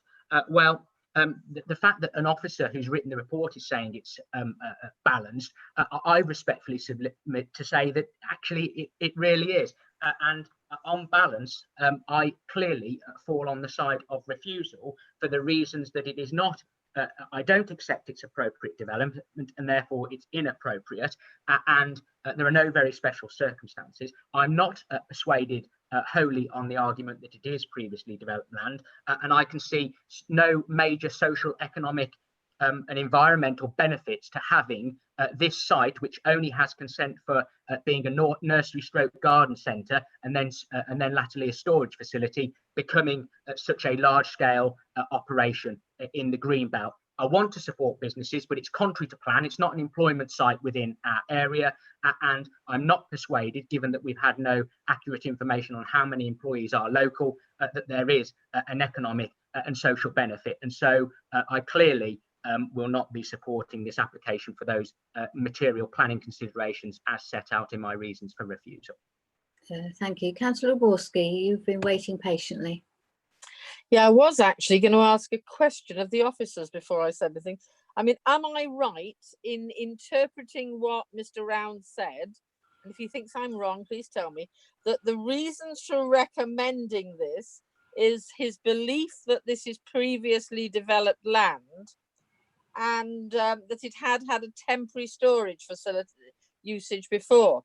I mean, having been around rather a long time and being somewhat long in the tooth on planning, I can remember all the years of frustration about the abuse of this site when it ceased to be a garden centre and became a fairground storage area. So first of all, if Mr. Round could confirm or deny that the reasons why he and the officers are on balance recommending approval is that they believe it's previously developed and that it had a temporary storage facility. If they could tell me that first, I will then carry on. Thank you. Yes, Mr. Round. I'm happy to do so, Chair. You're partially right. The two reasons that combine together to make officers consider that it has a previously use is, as I said at the beginning, was the garden centres that have retail capacity and buildings, substantial buildings associated with them, have been shown to be previously developed land. And coupled with the fact that it had a temporary storage use associated with that for a number of years, also tends to shows that from an evidence point of view that it is previously developed land. That is officers' opinion, and as it has been written and highlighted, it is a considered view and it is taken based on the facts, but that's the advice of officers based on its garden centre use and its storage use. It is previously developed land. Thank you. Councillor Right. Wilson, you wanted to Can say? I? Yeah, I mean, as the officers have said, this is a very much an on balance 49-51 one way or the other recommendation. And I'm sorry for those who I'm going to upset, but I was extremely impressed by the presentation from the parish council. And I was particularly impressed by the neighbour who was able to say quite clearly that it wasn't going on at the time that she bought her property. So reluctantly, I am going to second refusal, and I'm going to request that if it is refused, it should be referred for enforcement action. I'm sorry, but having been down there and had as much of a look as I could have by parking my car and staring, I'm not convinced that this is really anything more than a scrapyard in the Greenbelt. I'm sorry, I just don't think it's appropriate. Councillor Lisa Jones. Thank you, Chairman. I'd also like to reiterate what Councillor Hart and Councillor Borski have said. As one of the ward members, we've had dealings with this for quite a while, from concerns from the parish council and the local residents. I have the most serious concerns regarding the impact on the Greenbelt, the surrounding areas, the way it is just a mud pile of stones. There's no grass areas, the flooding onto the road. It is completely the wrong business that we want anywhere within our green belt. The implication on what has been going on and the proposed this application, it's completely the wrong area. The impact is absolutely terrible to think that this could carry on, and I agree this needs to be enforced. We need to refuse it.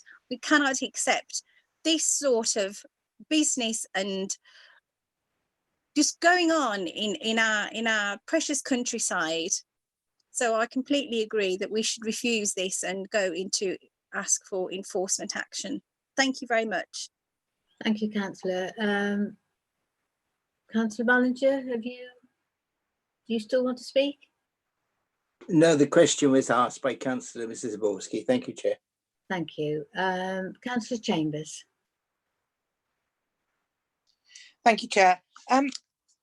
I am a little confused and concerned in terms of, as a business, what is proposed is that this planning application is for the storage for then moving on of agricultural machinery, etc., which in general tends to be of the larger nature, as we all know, combine harvesters, tractors, etc. And if one's combine harvester is not actively running, then to get it to and from site, it has to come on some sort of HGV vehicle. In the restrictions, in the recommendations rather, number 4 says to restrict the land use to B8 use, class only, with no more than 2 to 3 HGV movements per week. I don't understand how any business of the operational size that says it's not breaking the items down on site could cope with only 2 to 3 HGV movements per week. And if you have to have 20 people on site to carry out this this business, which I have no objection to, encouraging local business, etc., but I don't understand how you could possibly run this business with only 2 to 3 HGV movements per week, and hence the restricted operating hours of 7:30 a.m. till 6 p.m. Monday to Friday and 7 o'clock a.m. till 2 p.m. on a Saturday is a very long period of time to receive 2 to 3 HGV vehicles. So I don't think that it kind of makes sense. I think the fact that the planning application brings back in line that hedge and puts the hedge back in, and possibly associating a 10% area of the site for non-agricultural vehicles, which the NFU will actually insure any type of vehicle, because several of my clients use them for vans and cars and all sorts of things. So I think the 10% idea of putting it in one area is fine, but in general, I'm just against this as a as a piece, because it just doesn't feel like it makes sense. Thank you. Thank you very much. There are no other speakers. No one else has indicated. Chair, could I just clarify the reason for refusal before we go to a vote, please? Yeah. I was going to ask you, Mr. Round, anyway, to just clarify a question from me. We are talking about it being a different operation to that which people are experiencing at the moment, aren't we? This application isn't to continue. It isn't just to regularise the current situation on site. It is to change the way they are operating. It is absolutely that. It's to change the amount of land that is currently used. It's to change the whole way that the operation goes. But I think councillors have mentioned that within their comments. But just wanting to be clear in terms of the movement and the seconder in terms of refusal, because there were some other comments made as part of the debate that in essence, and I'm not going to say the full wording, but members are saying that the proposal constitutes inappropriate development within the green belt, which by definition causes harm. Additional harm is caused by way of openness, and in respect of that harm, no very special circumstances have been demonstrated, and members are not persuaded by the material circumstances that have been put forward, and therefore it is contrary to policy UP1, PDS1, that's a question I'll come back to in a second, and the National Planning Policy Framework. Am I right in saying, and it might be a question to Councillor Hart, that members are not persuaded that it is previously developed land, because that will make a difference to the policies that are proposed as part of the reason. Councillor Hart, as the mover of the motion, would you like to clarify that for the officer, please? I'm certainly not persuaded that it's previously developed land, and I'm happy to take Paul's professional advice on how he wants to frame the refusal on the specific policy, depending on which he thinks as a professional would assist him the most. Okay, thank you. Does that help, Mr. Round? It does, and for members' clarification, on the basis that members are not persuaded, and I think Councillor Borski was very much nodding in agreement, we will go on the basis that it is inappropriate development in the Greenbelt based on the change of use, that it is not previously developed land. And on that basis, we will phrase a refusal reason on that basis. Thank you. Thank you. Councillor Hart, would you like to sum up, please? Councillor Hart, can I just ask you, in summing up, to be as brief as possible, because I need to move change in standing orders because we are approaching 8 o'clock.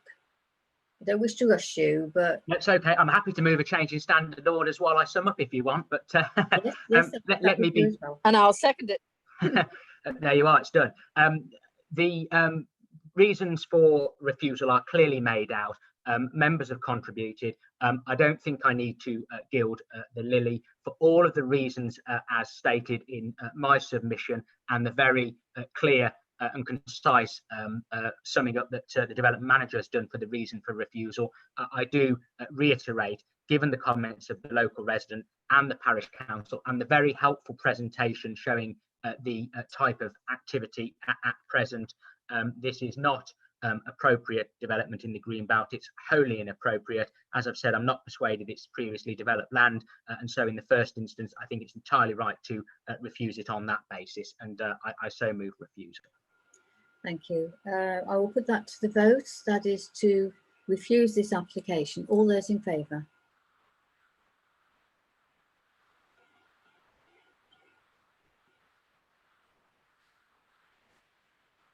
That's 9 members indicated, Chair. Anyone wish to? I think it was 10 actually, Madam Chairman. Yes, I counted 10 as well. Okay. Thank you. Are you okay with that, Sean? Yes, happy to take 10 if that's agreed. 10. Okay, so that is The refusal is clearly carried by the council. Can I just move on then, before we go to the next agenda item, that we need to suspend standing order 1.1 little 3 as meetings now should conclude at 8 p.m. unless we do suspend standing orders. Can I just check with the solicitor? Is that what we have to do? Is that the standing order? Yes, Chairman, in accordance with Standing Order 8.4, you are able to suspend the standing order on the timing of the meeting. So yes, you will need to. The majority of members present need to agree. Yeah, well, we've had a proposal and seconded, sort of.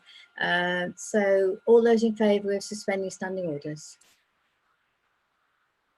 so that we can continue with the business. Thank you very much. Thank you for the and thank you for the debate on the previous item. I will then move to the next item. Just let me get to the right place on the paper. Next item is 200067, and it is 9 Briar Way, Starport-on-Severn, and Paul Round, our development manager, is to present.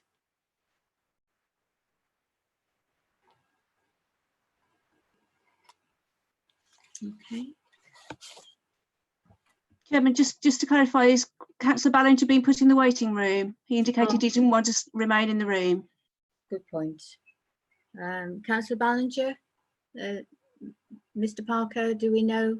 I have a slight problem that now Paul's shared his screen. I can't get back to Councillor Ballinger. Paul, could you unshare your screen? And there we go. Thank you very much. Right. Councillor Ballinger, you're not now with us. Okay, we just have to remember to invite him back at the end of this item. I didn't uninvite him, so I'm not quite sure where he's gone, Chairman. Okay.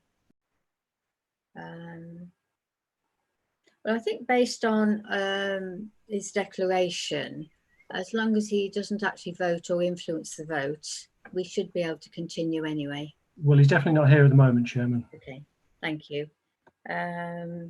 Right, we'll go back to the presentation. Right. Thank you, Chair. I will endeavour to, I'm having a few little difficulties, but we are getting there, and hopefully... Thank you, I can see it now on my screen. That's okay, good. Okay, I believe we are there, and can you hear me okay?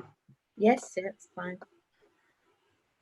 Okay, this application relates to a 4-bedroom linked detached property known as 9 Briar Way, which is located off Stagborough Way to the northwest of Starport Town Centre.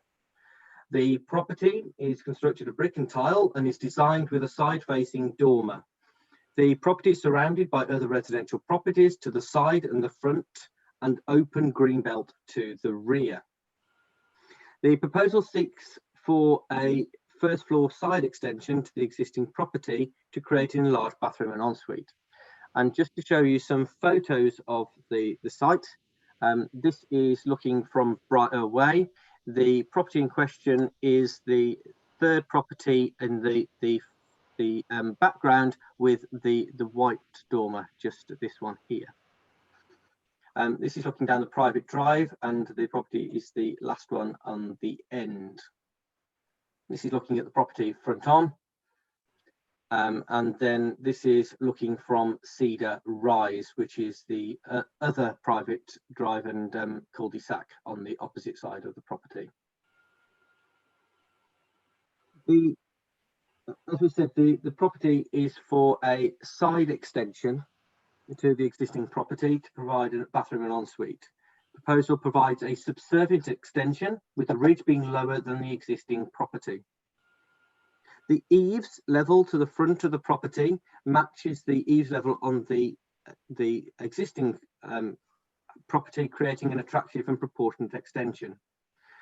When viewed from the wider streetscape, the extension will blend into the architectural characteristics of the properties within the area. As members will see, due to the position of the property being located at the end of the private drive, the visual impact on the street scene will be negligible. And that's the view from the wider area, and again, the property is highlighted. Whilst being located on the edge of the green belt, the extension will not be conspicuous from the green belt, and will not adversely impact on its openness. A number of objections have been received, which are summarised at section 2 of the report. As stated earlier, the proposal is judged by officers being acceptable in design and massing to the existing dwelling. Officers do not consider that this small addition is an overdevelopment of the dwelling. The extension is separated from the rear gardens of properties in Stagborough Way by approximately 14 metres and to the rear by some 23 metres. You can see it on this slide. Members will notice that no windows are proposed in the front elevation. In any event, such distances would not result in any overlooking.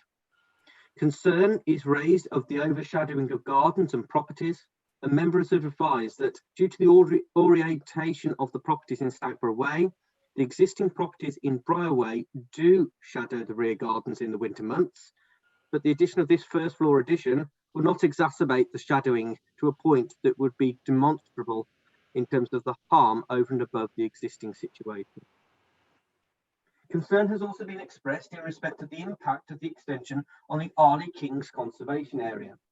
It will be noted that the conservation area lies 600 metres to the south across the valley of the River Severn. In view of the distances involved and the small nature of the extension, it is concluded that no adverse impact will occur to the conservation area.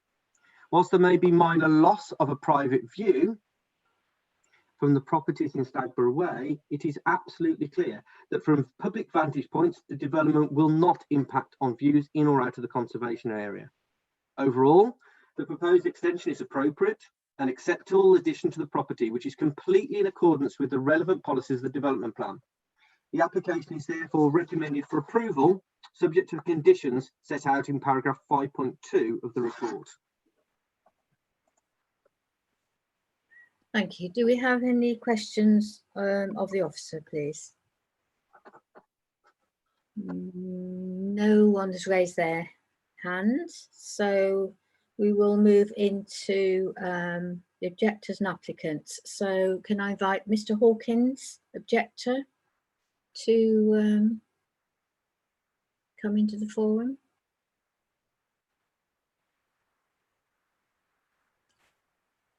Mr. Hawkins, welcome. Have you got audio? Yes, I have. Thank you. Thank you. Right, you have 3 minutes to present your, to present. Thank you. Good evening. Thank you, Madam Chairman. Good evening, committee members and officers. I'd just like to start by saying that this development or proposal basically backs on, as already stated, to Arley Kings Conservation Area, which I fully admit and appreciate is 600 metres away. However, from my property, which faces to the front elevation of this property, we get the advantage of views out across to Dunley, out over the River Valley, and up as far as the far end of Dunley. Now, I've lived at this property along with my wife and family for the last 25 years, and very much enjoyed that. I appreciated those views which I see. And my wife and I also got married at St Bartholomew's Church, and on occasions between the houses we can actually see views out onto Arley Kings Church. I'm actually speaking this evening on behalf of both myself and my neighbours in the same row as myself, who also have raised objections to this.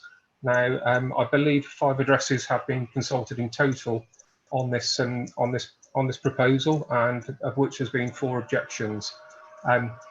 In addition to the conservation area, I also would like to just raise the fact that no other house on this estate or building on this estate has a similar style extension to what is being proposed, which basically is my main objection as to this proposal. And actually, I'm not fundamentally against any extension. I just feel that the size of the extension is out of proportion, and actually it is not in keeping with the rest of the neighbourhood. Although I do take on board the comments that have been raised. I'm merely a small fish in a big pond here, and have no no real experience in planning policy frameworks or anything like that. So I've sought to look at the relevant acts and also look at the relevant policy planning frameworks, and I've managed to pull out various different items in relation to section 12, paragraph 127, the site allocations plan 7 and 8, and also section 15 of the conservation plan. So I've really tried to find a subjective area where I can actually object to this. 30 seconds.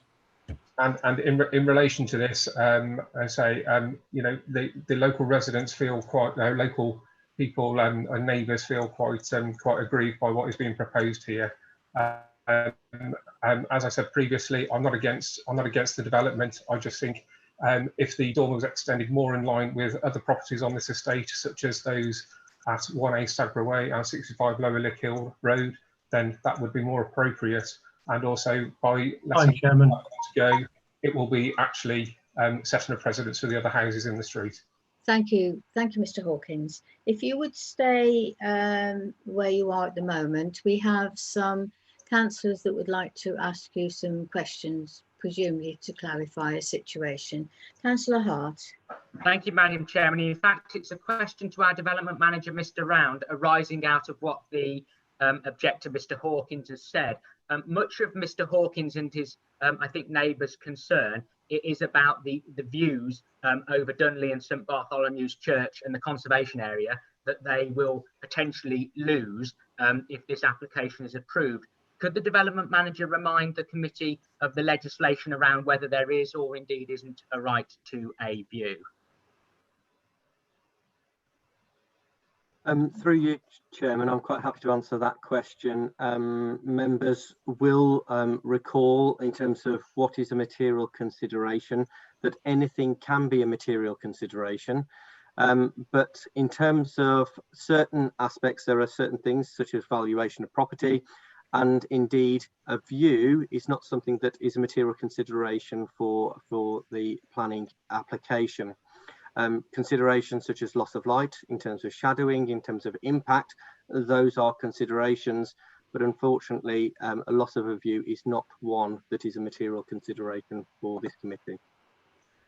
Thank you. Councillor Hart, did you actually want to put a question to Mr. Hawkins based on that? No, thanks, Madam Chairman. Thank you. Thank you. And Councillor Whitehouse, you have a question.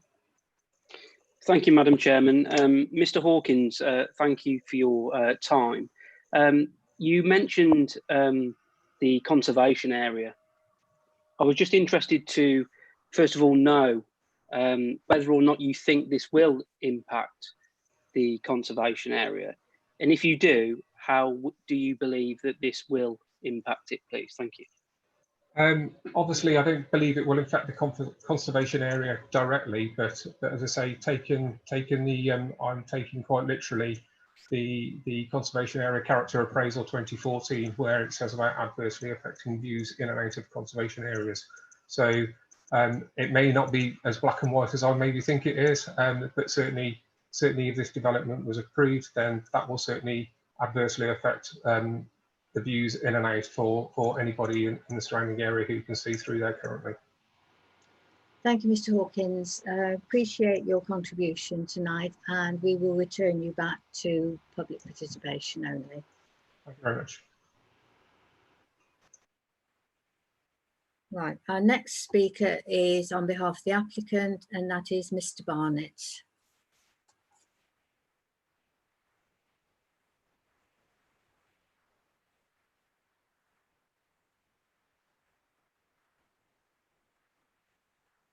Good evening, Mr. Barnett. Could you just indicate that you can hear us? I can hear you, yeah. Fine. If you've got 3 minutes, you will get a 30-second warning when your 3 minutes are about to expire. If you Okay, continue. Thank you. Good evening, councillors. I'll keep this as brief as possible. Just from an architectural point of view, that the rear of Stagborough Way, the houses at the rear of Stagborough Way are over 23 metres away, and this would be more than enough if the extension was a habitable room, which it's not. It's for a bathroom with no windows facing to the front. It's sympathetic to the existing property, agreed with the planning officer, and similar to others on the estate, there are others, houses more actually of a modest design than others on the estate.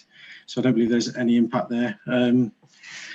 My own thoughts and reasonings, it's over an existing building, again, no window to the front.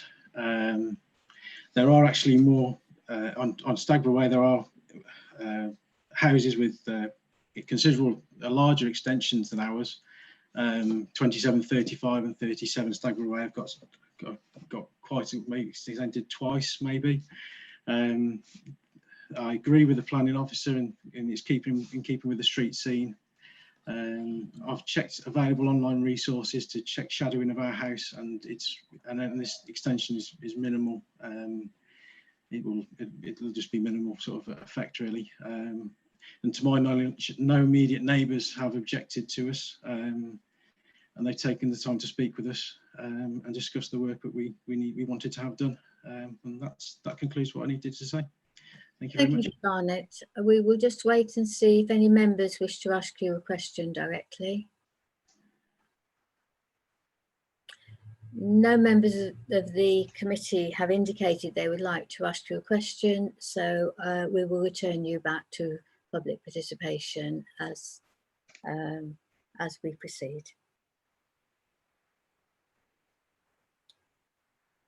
Thank you. Right, members. We've heard the proposer and the objector. We've had questions for the speakers. Do we have a proposal? The recommendation is to approve subject to conditions. Councillor Borski, Chairman. Councillor Borski? Yes, I'll move approval subject to the 4 conditions listed on 5.2 on page 61. And a seconder? Councillor Whitehouse. Councillor Whitehouse, thank you. Thank you, Madam Chairman. Happy to second subject to the 4 conditions. Just like to say that from my perspective, it appears that this application is in keeping with the local area. To my personal opinion, there appears to be no adverse effects. And also it appears that there is not going to be any impact on the conservation area / the green belt. So happy to second this. Thank you. Thank you. Councillor Hart. Thank you very much indeed, Madam Chairman. Yes, I was putting my hand up to second, but Councillor Whitehouse clearly beat me to it. Yes, notwithstanding the objection from Mr Hawkins on behalf, I think, of his 4 neighbours, and there are objections set out in the report, and I have some sympathy with them if they feel that the view that they will now get as a result of the extension being constructed affects that view over Dunley in the conservation area and St Bartholomew's Church. But taken all in the round, actually, frankly, I've used the word on balance in my first 2 submissions on the previous 2 applications. I don't think this is on balance. I think this is clearly in favour of the development, I have to say, because it seems to me that this is quite an innocuous extension and seems to be entirely reasonable and proportionate, and don't believe it will have any adverse effect on either the green belt or the local amenity or indeed the conservation area. There are no other speakers. Just give me 1 second. Do you, does the proposer wish to sum up?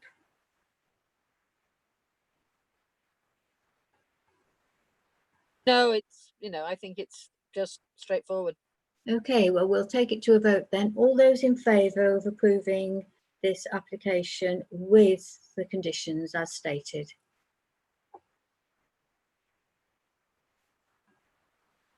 (11 votes for, Chair). Thank you. Okay, that is clearly carried. And we're moving on now to 20/0122/S73 Railroad Car Park. And I'll ask Paul Round, our development manager, to present this item. Thank you, Chair. The application forms the site of the new development of 6 properties off Vale Road, known as Lime Grove. Members who have sat on this committee for a number of years may recall that in 2015 we granted outline planning permission for development on the council then owned car park, with reserved matters being approved in 2017 to allow development of part of the car park for residential. As part of the approved design, a footpath link, as shown on the plan before us, between Vale Road and Mitten Gardens was shown to be retained and would be situated to the south between plot 1 and St Wolstan's Church. That's the view of the approved dwellings as part of the reserved matters. It became very evident upon the completion of the dwellings that the development had not been strictly in accordance with the approved plans. Many of the elevational aspects were minor, and the position of dwellings had moved marginally to the south, resulting in the removal of the footpath link. So that was the approved as the reserved matters, and that's the as-built plan. So just a bit of, there we go, for members. But as the plan shows there, the footpath had been removed. It was clear from an early stage that the minor changes to the design and the footprint were in themselves acceptable, but the removal of the footpath was unacceptable. Just got some photos of the current situation as it stands today. So these are the properties that have been built. The majority are occupied, although the final one, plot 6, is yet to be occupied. This is walking up Vale Road, and you can see that the development hasn't been finished yet, even though there has been taken some occupation. That is the rear hedge, which is on Mitten Gardens. And this is me crossing the road and looking back across towards the site. And here is the aerial photograph, which is up to date to a certain extent, which shows the properties. Following protracted discussions with the developer, this latest application seems to regularise the development and follows a previously refused application and one that was withdrawn. From a design perspective, the emphasis of the development plan and the framework is that permeability and connectivity is key in providing high quality places. The lack of a footpath connection already has been established by this authority in the refusal as being unacceptable. Any footpath provision must also not result in any further loss of car parking. The current proposal has taken account of all of these factors and now proposes a 1.2 metre wide footpath link to the north of the site, connecting Vale Road and Mitten Gardens, as well as the public car park. Whilst the position of the footpath differs from the original link, and that photograph shows the original car park and the public toilets and the footpath that went between them, the proposed application provides exactly the same function. It is 1.2 metres in width, and it connects Vale Road and Mitten Gardens and provides access for residents to the town and customers to the businesses that reside in Mitten Gardens. The footpath will be bounded by 1.2 metre high metal railings, which will provide an attractive appearance to the car park. In order to provide the 1.2 metre width, approximately 20 centimetres of additional car park will be required at a pinch point of the corner of the building of plot 6. This lots will be compensated with a similar amount of land, if not more, provided to the rear of the site. You can see that I've highlighted the pinch point in the circle, and those shows the 20 centimetres there. And again, the area of the pinch point is in this location, and as members can see, it will not impinge on the car parking spaces. The minor loss does not result in any loss of car parking and would not result in any operational difficulties to the car park. The concerns of residents have been summarised in section 2, and the concerns are acknowledged. However, members are now satisfied that there is a proposed scheme before this council that is wholly acceptable and meets the design requirements of the development plan and national policy. There are no objections raised from any of the statutory consultees, including the parish council. Subject to suitable conditions, the development can be satisfactorily regularised and controlled. The application provides a suitable development and now restores the footpath link in a suitable and appropriate form. The development is acceptable in policy terms and the detailed aspects. The application is therefore recommended for approval, subject to the conditions as set out in paragraph 5.2 of the report. Thank you. Do we have questions for the development manager? Councillor Hart. Oh, sorry. Thanks. Sorry. Councillor Hart, were you first or was it Councillor Borski? I'll take Mr. Parker's lead. Councillor Hart, Chairman. Thank you, Madam Chairman. Sorry to gazump Councillor Borski. I'll be brief. Question to the development manager. Very helpful presentation. Thank you very much indeed, Paul. Could you just appraise the committee of what the rationale was for not building the properties in accordance with the originally approved scheme and ergo therefore the footpath in the originally approved scheme? Through you, Chair, I'm not sure I can answer that question. I haven't been able to get into the mind of the developer on this, but what I can advise members is that it wasn't built in accordance with the approved plans, and members and officers have been working hard to be able to get this satisfactory solution, and we have a satisfactory solution before us, but I don't know what the rationale was for not building it in accordance with the approved plans at the first instance. But as Councillor Hart has already mentioned this evening, that is not something for us to take into account as part of this application. Thank you. Councillor Borski? Yeah, although not a Stourport resident, I'm a fairly frequent user of Mitton Gardens because I don't think it's an ODI, but I've got 3 cats and we are fairly regular frequenters of the Baytree Vets, which is the end property there. So I'm very familiar with the state of the roadway there and that hedge. Can the development manager tell me how near to the vet's practice this hole in the hedge is going to be? Because there are regularly 3 or 4 cars parked on the frontage, plus cars parked against the hedge. And sometimes getting on and off that frontage is quite an interesting manoeuvre. And if we're then going to be faced with people coming out of a hole in the hedge fairly near, it could be a bit worrying. So could you tell me how near it is to the furthest edge of the car park from the vets? Could we provide that information? Through you, Chair. Unfortunately, Councillor Borski, I can't give you exact dimensions because in this virtual world that we all find ourselves in, it's very difficult to be able to get a piece of paper and measure it. But I think from your description, you are exactly right of where you feel that the hole, the gap in the hedge will be provided.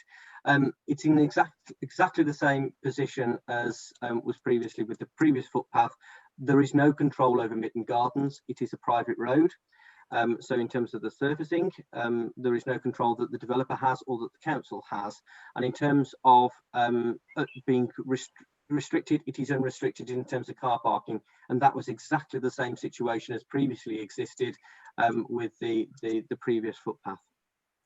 Does one of the residents says they have rights about who uses the road and implies they can refuse to give permission for this access? Is that true or not? It might need the solicitor to answer that.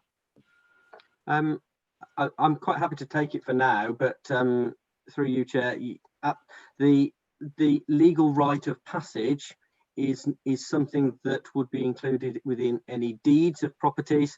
And as members are aware that if that's covered by deeds, it is not one for planning permission to consider because it is caught by separate legislation and separate practice.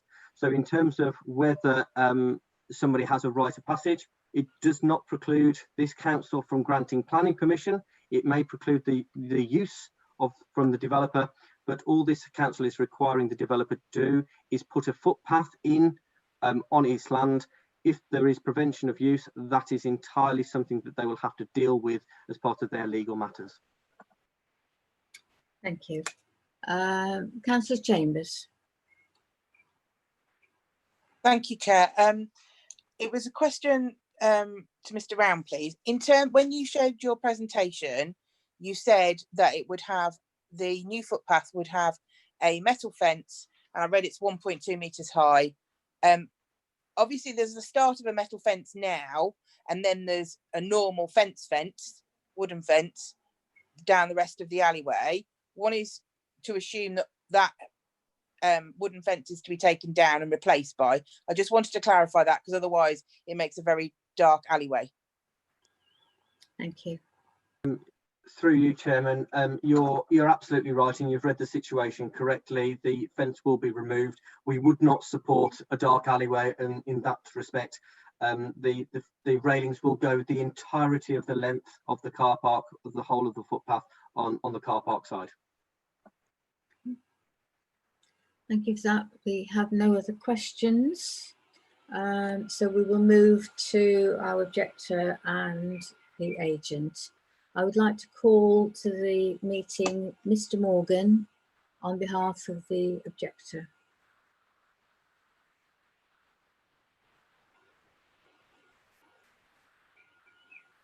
Good evening, Mr. Morgan. Could you just acknowledge so we can hear you? We're still waiting to be able to. Have we got audio now? Would you respond, please? Hello. Thank you. Thank you, Mr. Morgan. You have 3 minutes and you will be given a 30-second warning at the 2.5-minute point. Please present your case. Okay, good evening. I'm told that Mitton Gardens is a private road. Every private road I have seen in the Wyre Forest area has restrictions. Indeed, one has no trespassing. This application will establish a new route onto Mitton Gardens without the approval of the residents. So to me, that is trespass. It also requires a removal of 3 metres of the hedge, which will remove residents' parking spaces. The report says the application is separate to the private road issue.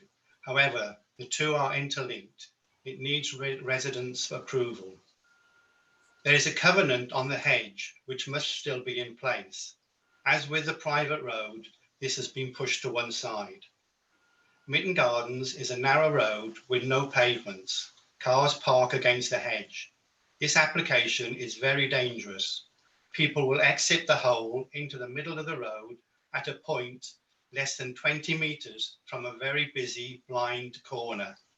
There is no street lighting at this point. In autumn and winter, the exit will be in darkness. There is a 20-metre, there is between the proposal and an existing path which is only 20 metres away. The existing path gives good visibility along Mitton Close, and where it enters Mitton Gardens is well lit by street lighting. I strongly disagree with the report that the new path provides the same situation as the original. If you look at the drawing, the original path scales an average of 1.7 metres, not 1.2. It was well lit by an adjacent street light on Mitton Gardens, and there was a 60 metres between the two paths. The proposed path is shown as a minimum width of 1.2 metres and will require a land exchange between the council and the developer. My observations disagree with the report that only a pinch point of land is required to make this possible. The alleyway you saw at the moment, the entrance is 1 metre. Extending the entrance will compromise a parking space. Other positions need more land, and I understand that the council has not checked the route. The council, the case officer says the developer will help increase the width 30 seconds. of one space, which is tight to access. This tight bay is 2.7 metres wide, compared with 2.4 metres at the other bays. I believe the only reason to pass this application is that after 3 attempts to get a path in this area, the council are fed up and want to get rid of it. There have been numerous issues on Vale Road Car Park, all going against local residents. This time I urge you to reject this application. Thank you, Mr. Morgan. I will see if any of the members wish to ask you further questions, and we've got Councillor Chris Rogers. Councillor Rogers. Thank you, Madam Chairman. It's probably a question for the officer rather than Mr. Morgan. Mr. Morgan has mentioned there is a covenant on the hedge. I'd like some clarity on that, please. Through you, Chairman, there is a covenant on the hedge, and it was a covenant that was imposed by this council when it was a car park, and the covenant goes back a number of years. Similar to the response that I gave in terms of the private road, in terms of covenants and in terms of private roads, it is not one for the planning consideration, and that is a separate matter. A planning permission cannot override a covenant. It is still upon the developer or whoever is part of that covenant to be able to enforce that. Enforcement of covenants is based from a private point of view, so it would be for residents to enforce that covenant if they feel that that covenant has been breached. Okay, thank you very much. Are there any more questions for our speaker? No, there are no more questions. So, Mr. Morgan, thank you very much. If you would return to your sort of observer status, thank you. The next speaker we have is Mr. Haskey for the agent.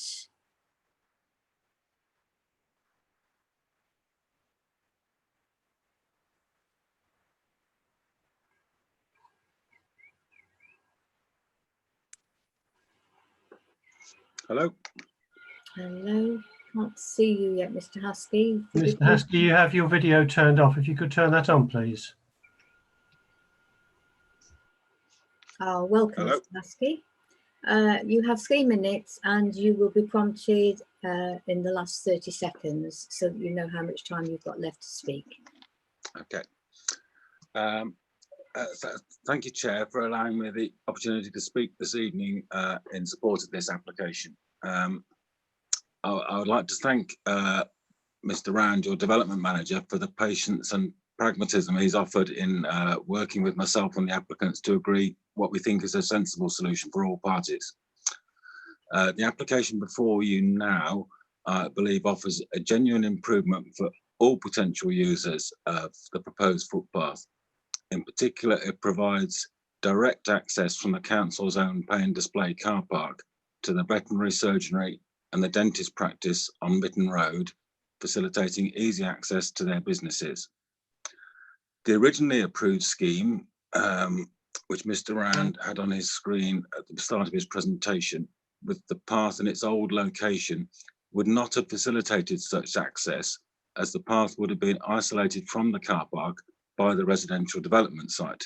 So people who had wanted to use the path to come to or from those businesses to get to their cars would not have been able to, because they couldn't get through the development site. We believe that the new path will also provide a safe alternative route for residents and visitors to Mitten Gardens, straight through to Vale Road, not just the car park. The scheme has been reviewed and accepted by your highway consultees and by the district's operational services team. The boundaries have been independently checked and agreed by the Land Registry. And if members are able to approve tonight, the applicants have confirmed that they're completely happy with the development manager's suggested planning conditions and timescales. Thank you, Chair. Thank you. Do we have any questions from members for Mr. Haskey? No, there being no questions, Mr. Haskey, thank you for your attendance, and we will revert you back to an observer, a member of the public. Thank you. Okay, right. So we have a motion on the paper. Have we got a mover? Approval subject to conditions. Is anybody prepared to move that? Councillor Rogers, Chairman. Councillor Rogers. Thank you, Madam Chairman. This whole debacle, is the only word I can choose to use here, has simply arisen because the houses that have been built are in the wrong place, therefore obstructing where the original path was. Short of demolishing the houses, there's no way of putting the path back where it used to be. I don't really think that's a situation that was going to help anybody or be a viable solution. This solution certainly isn't in any way going to restore the original footpath. However, as Mr. Haskins pointed out, this path will actually give direct access from the car park to the vets and the dentists, which is really what is required. Therefore, whilst far from perfect, I see this is a sensible compromise so long as the covenant on the hedge situation can be resolved. So I therefore move. Thank you, Councillor Rogers. We have Councillor Marcus Hart. Are you going to second? Madam Chairman, yes, I will. I will, yes, and I'll speak now if I may. Yes, this is somewhat unfortunate that a planning consent that this committee considered and determined, and it hasn't been developed in accordance with that planning consent. I, of course, asked Mr. Round a question as to the rationale for that. I didn't ask Mr. Haskey because the reality is whatever the response, we have to determine the application that is before us. So I do put to the back of my mind in the decision making any determination in respect of just go quick, Jen. Sorry, I'm still here. Sorry. An interruption from a 4-year-old, so do apologies. I had to usher out of the room so you couldn't see him. I've slightly lost my flow, but look, we are where we are. We have to be proportionate, and we do have to look at the de minimis rule. The reality is some of these properties have already been sold and they are lived in, and therefore to request that the application site is developed in accordance with the original plan, it is not proportionate, and therefore, notwithstanding the objections from residents, and I know Vale Road has had a very checkered past with the car park being charged and then part of it sold off for residential development, so I know residents in Mitten Gardens are quite unhappy, and I hear what Mr. Morgan says on behalf of local residents, but in terms of the covenant to the hedge and in terms of Mitten Gardens being a private road, then they are not matters for the planning committee, and then they're not material, and for all of those reasons I do support this proposal and the amendments as currently printed and proposed. Thank you. Councillor Oborski. Yeah, it's a case of we are where we are, isn't it, Chairman and Committee? I mean, the houses have been built slightly in the wrong position. We can't, in all reasonableness, require the demolition of houses just to reinstate a 1.2 metre wide footpath. This is, I think, the best possible compromise. And therefore, I think we have to go with it. We can't just leave this situation in limbo. This is the right way to rationalise the thing, and I'll support it. Thank you. Councillor Chambers. Thank you, Madam Chair. Taking on board what everybody said, and I'm very pro this piece of planning. However, there is only access to the Vale Road car park for the businesses off Mitten Gardens if there is a gap left at the furthest end of the path, because otherwise you've got to walk all the way around the car park, down, then back down the alleyway to get out onto the other end. So it would make perfect sense to me to put into this that you need to leave a gap at the other end to access, because 1.2 metres is not hoppable, especially with a child, but that's just a point. Just on that point, if I could ask the development manager, has that been thought of in any way, what the exit is? Through you, Chair, and I apologise, I probably should have made it a little bit clearer in the presentation. There is a gap within the fencing, the railings, to be able to allow access directly to the footpath from the car park. There is a 1.2 metre gap from the car park, so you can get directly from the car park onto the footpath. No, that's very useful. We have no other speakers on this item, so we have It has been moved, approval subject to conditions. All those in favour?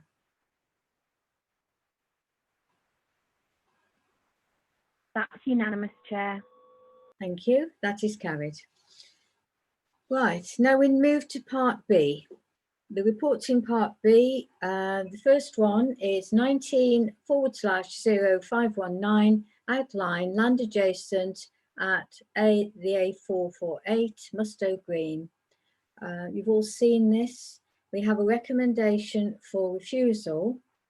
Do we need to ask any questions? Are we all happy to move that forward? All those in favour? All those in favour, could you show, please? That is refusal of that item. Unanimous, Chair. Thank you. And the final item in Part B is 20/0078, outline again, land at OS 3731602746660 Plough Lane, Far Forest, Kidderminster, which is actually their actual address, so it's Far Forest. And we've got our Principal Development Manager to give us a short presentation.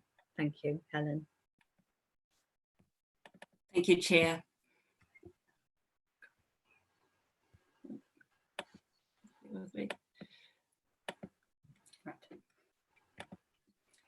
The application site relates to an open field located outside but adjacent to the settlement boundary to Far Forest Village. The site lies to the southeast of the built development within Far Forest and has a road frontage to Plough Lane. Plough Lane is a private lane that is accessed off Cledbury Road and is a very popular public right-of-way route. The application seeks outline approval for up to 25 dwellings, with all matters reserved for later determination, except for access.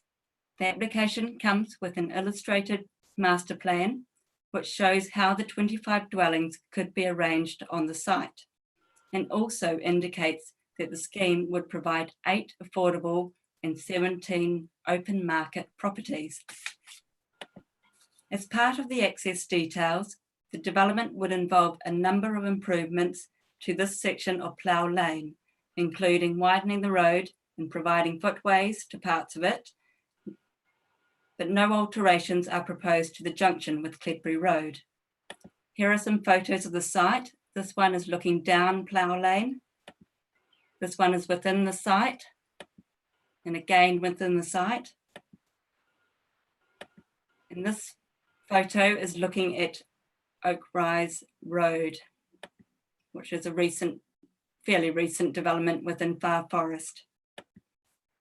And this photo shows the neighbouring cottage on Plough Lane adjacent to the site. The development plan policies are very clear that new development should be concentrated on previously developed land within urban areas, and only in exceptional circumstances, new housing in rural areas should be supported. This is to safeguard the landscape character of the countryside and to promote urban regeneration. The settlement boundaries have also been drawn tight around the existing built development to only permit infill development to meet local needs and to prevent the growth of these settlements, such as Far Forest, into the surrounding countryside. The proposed development does not fall within any of the exceptions put forward within the development plan for rural housing. Full weight can also be given to the most important policies within the development plan, as they are consistent with the National Planning Policy Framework and are not constraining housing growth, as the council is able to demonstrate a 5-year housing land supply. As such, the principle of residential development on this site is not acceptable. In addition to this in-principle objection, the proposed development would introduce built development in a location which provides an important green corridor and transition between the built development in Far Forest and the wayside and dispersed housing on Plough Lane. It makes a positive contribution to the landscape and to the public right-of-way. The County Council's landscape advisor objects to the application and has advised that any mitigation in the form of new tree planting would not sufficiently outweigh the harm that would result in the introduction of a development of the magnitude proposed in this setting. Officers agree that this development would harm and diminish the landscape character. The Highways Authority also object and recommend refusal on the grounds that it has not been demonstrated that a suitable and safe access to the site can be provided for all users, especially pedestrians, and also whether the highway improvements to Plough Lane are achievable without resulting in highway safety issues. Also, due to the site being an open field containing hedgerows and a wetland area and being located very close to dog hanging coppice in ancient woodland and Wye Forest Triple SI, there is a high probability that the site supports protected species. The application has failed to provide an appropriate ecology survey of the site, and therefore it cannot be demonstrated what the baseline ecology value of the site is, and whether the impacts on biodiversity can be suitably avoided, mitigated, or compensated for by the development, and whether net gains to biodiversity can be achieved. Overall, the site falls in the open countryside and outside of the settlement boundary for Far Forest Village. The proposed residential development in this location and of this size would be unacceptable in principle and would fail to safeguard the landscape character. The application has also failed to demonstrate that there would be no unacceptable impacts on highway safety or upon biodiversity. The development would therefore be contrary to the most important policies contained within the development plan and the NPPF, and is recommended for refusal for the reasons given in paragraph 5.2 of the officer report. Thank you, Chair. Thank you. Do we have any questions for the officer? Yes, Councillor Hart, you did indicate, was that a mistake? No. It wasn't a mistake. I was indicating for something else, but so I've removed it quickly because I don't have a question. I was going to move something. Thank you, Councillor Hart. Are there any members who wish to ask a question? Well, we'll move then to the public speaker, who is Mrs. Pulford, the objector.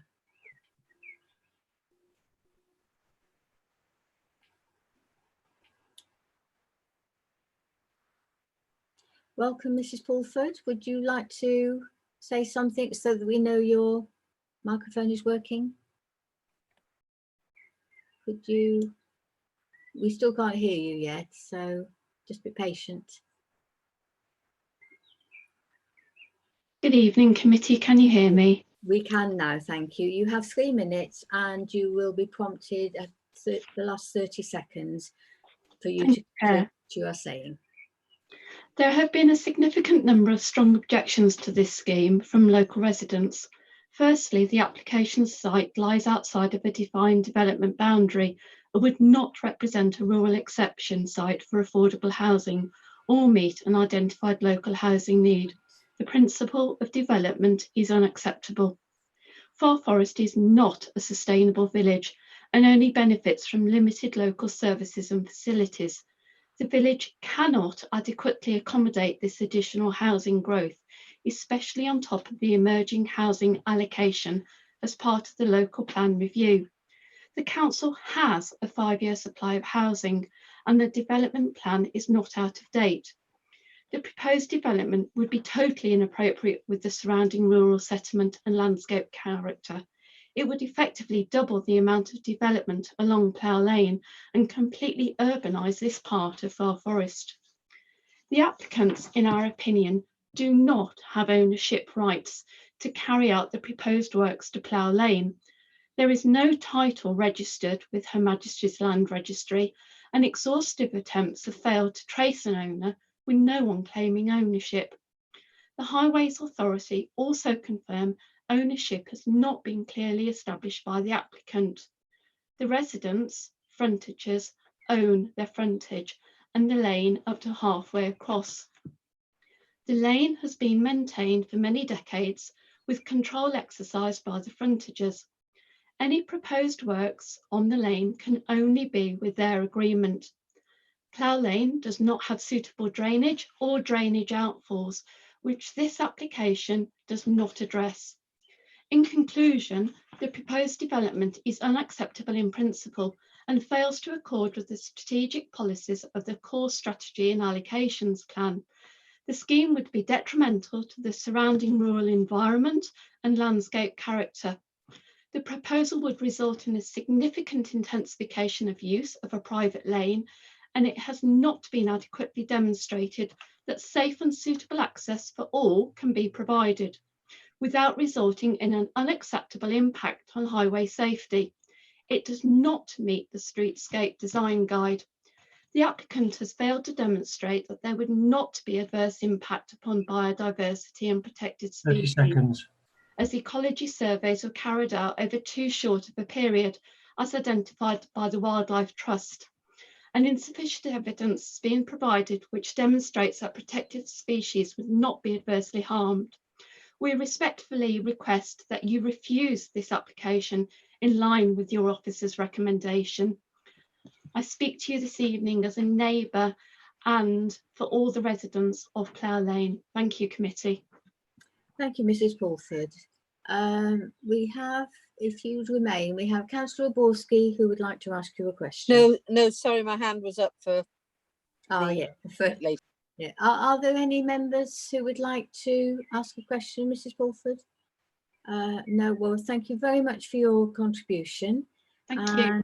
We will return you to the public observer status. Thank you. Right, now I think we can proceed. Right, we proceed to, we have a recommendation for refusal. Do I have a proposer and a seconder? Councillor Borski. Yes, happy to move refusal on this. It is a completely unacceptable development in exactly the wrong place. So it has to be refused. It goes against all policies. Thank you, Councillor Marcus Hart. Yes, Madam Chairman. I think one is somewhat pushing at an open door given the comprehensive reasons for refusal given by the professional officer, both in the written report and in the presentation this evening, and I'm very grateful for it. Mrs. Pulford made some relevant points. She said that we got a 5-year land supply. Some might have quarrelled with that, but of course there was a major application at the start of the evening, which will certainly substantially assist with that 5-year land supply and ensure that we do have one. I would just flag up, of course, matters around ownership of the site are not a material planning consideration, and those are legal matters outside of the granting or otherwise, but clearly completely inappropriate development in the Greenbelt, no hesitation in supporting the officer recommendation and indeed Councillor Borski's recommendation for refusal. Chair, can I just come in there? And I know it's been a long evening. Just to clarify, this isn't in the Greenbelt. It is in the open countryside, just so that members are aware. But I'm sure Councillor Hart is fully aware of that. It's been a long evening. Sorry, Development Manager. Absolutely, it's the heat. Of course, it's the wrong side of the river to be in the Greenbelt. So I withdraw the comment on the Greenbelt. The open countryside inserted. Thank you for that clarification. We mustn't forget that, must we? Chris Rogers, Councillor Rogers, sorry.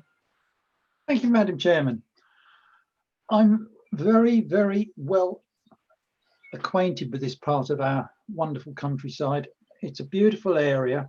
For all the technical reasons given, this is obviously inappropriate, but this is part of Wyre Forest. It is part of our forest. We just cannot allow random developments to happen and trample all over what is left of our precious resource. Thank you. Thank you, Councillor. Does any other member wish to make a contribution? No, in which case I will take this to a vote. We have a proposer and seconder. for the recommendation, which is to refuse this application. All those in favour? That's unanimous, Chair. Thank you. That is unanimous. Thank you very much for that. So that is refusal is passed. We move now from item 5 to item 6 on the main agenda, which is to consider any other business. I would just ask the solicitor, do we have any other business? There is no other business, Chairman. Thank you. Item 7 is exclusion of the press and public, but as we have no other business communicated by the solicitor under number 8, then we do not need to move an exclusion of press and public. It just remains for me to thank you all for your contributions, for your patience, thank the officers for keeping us going.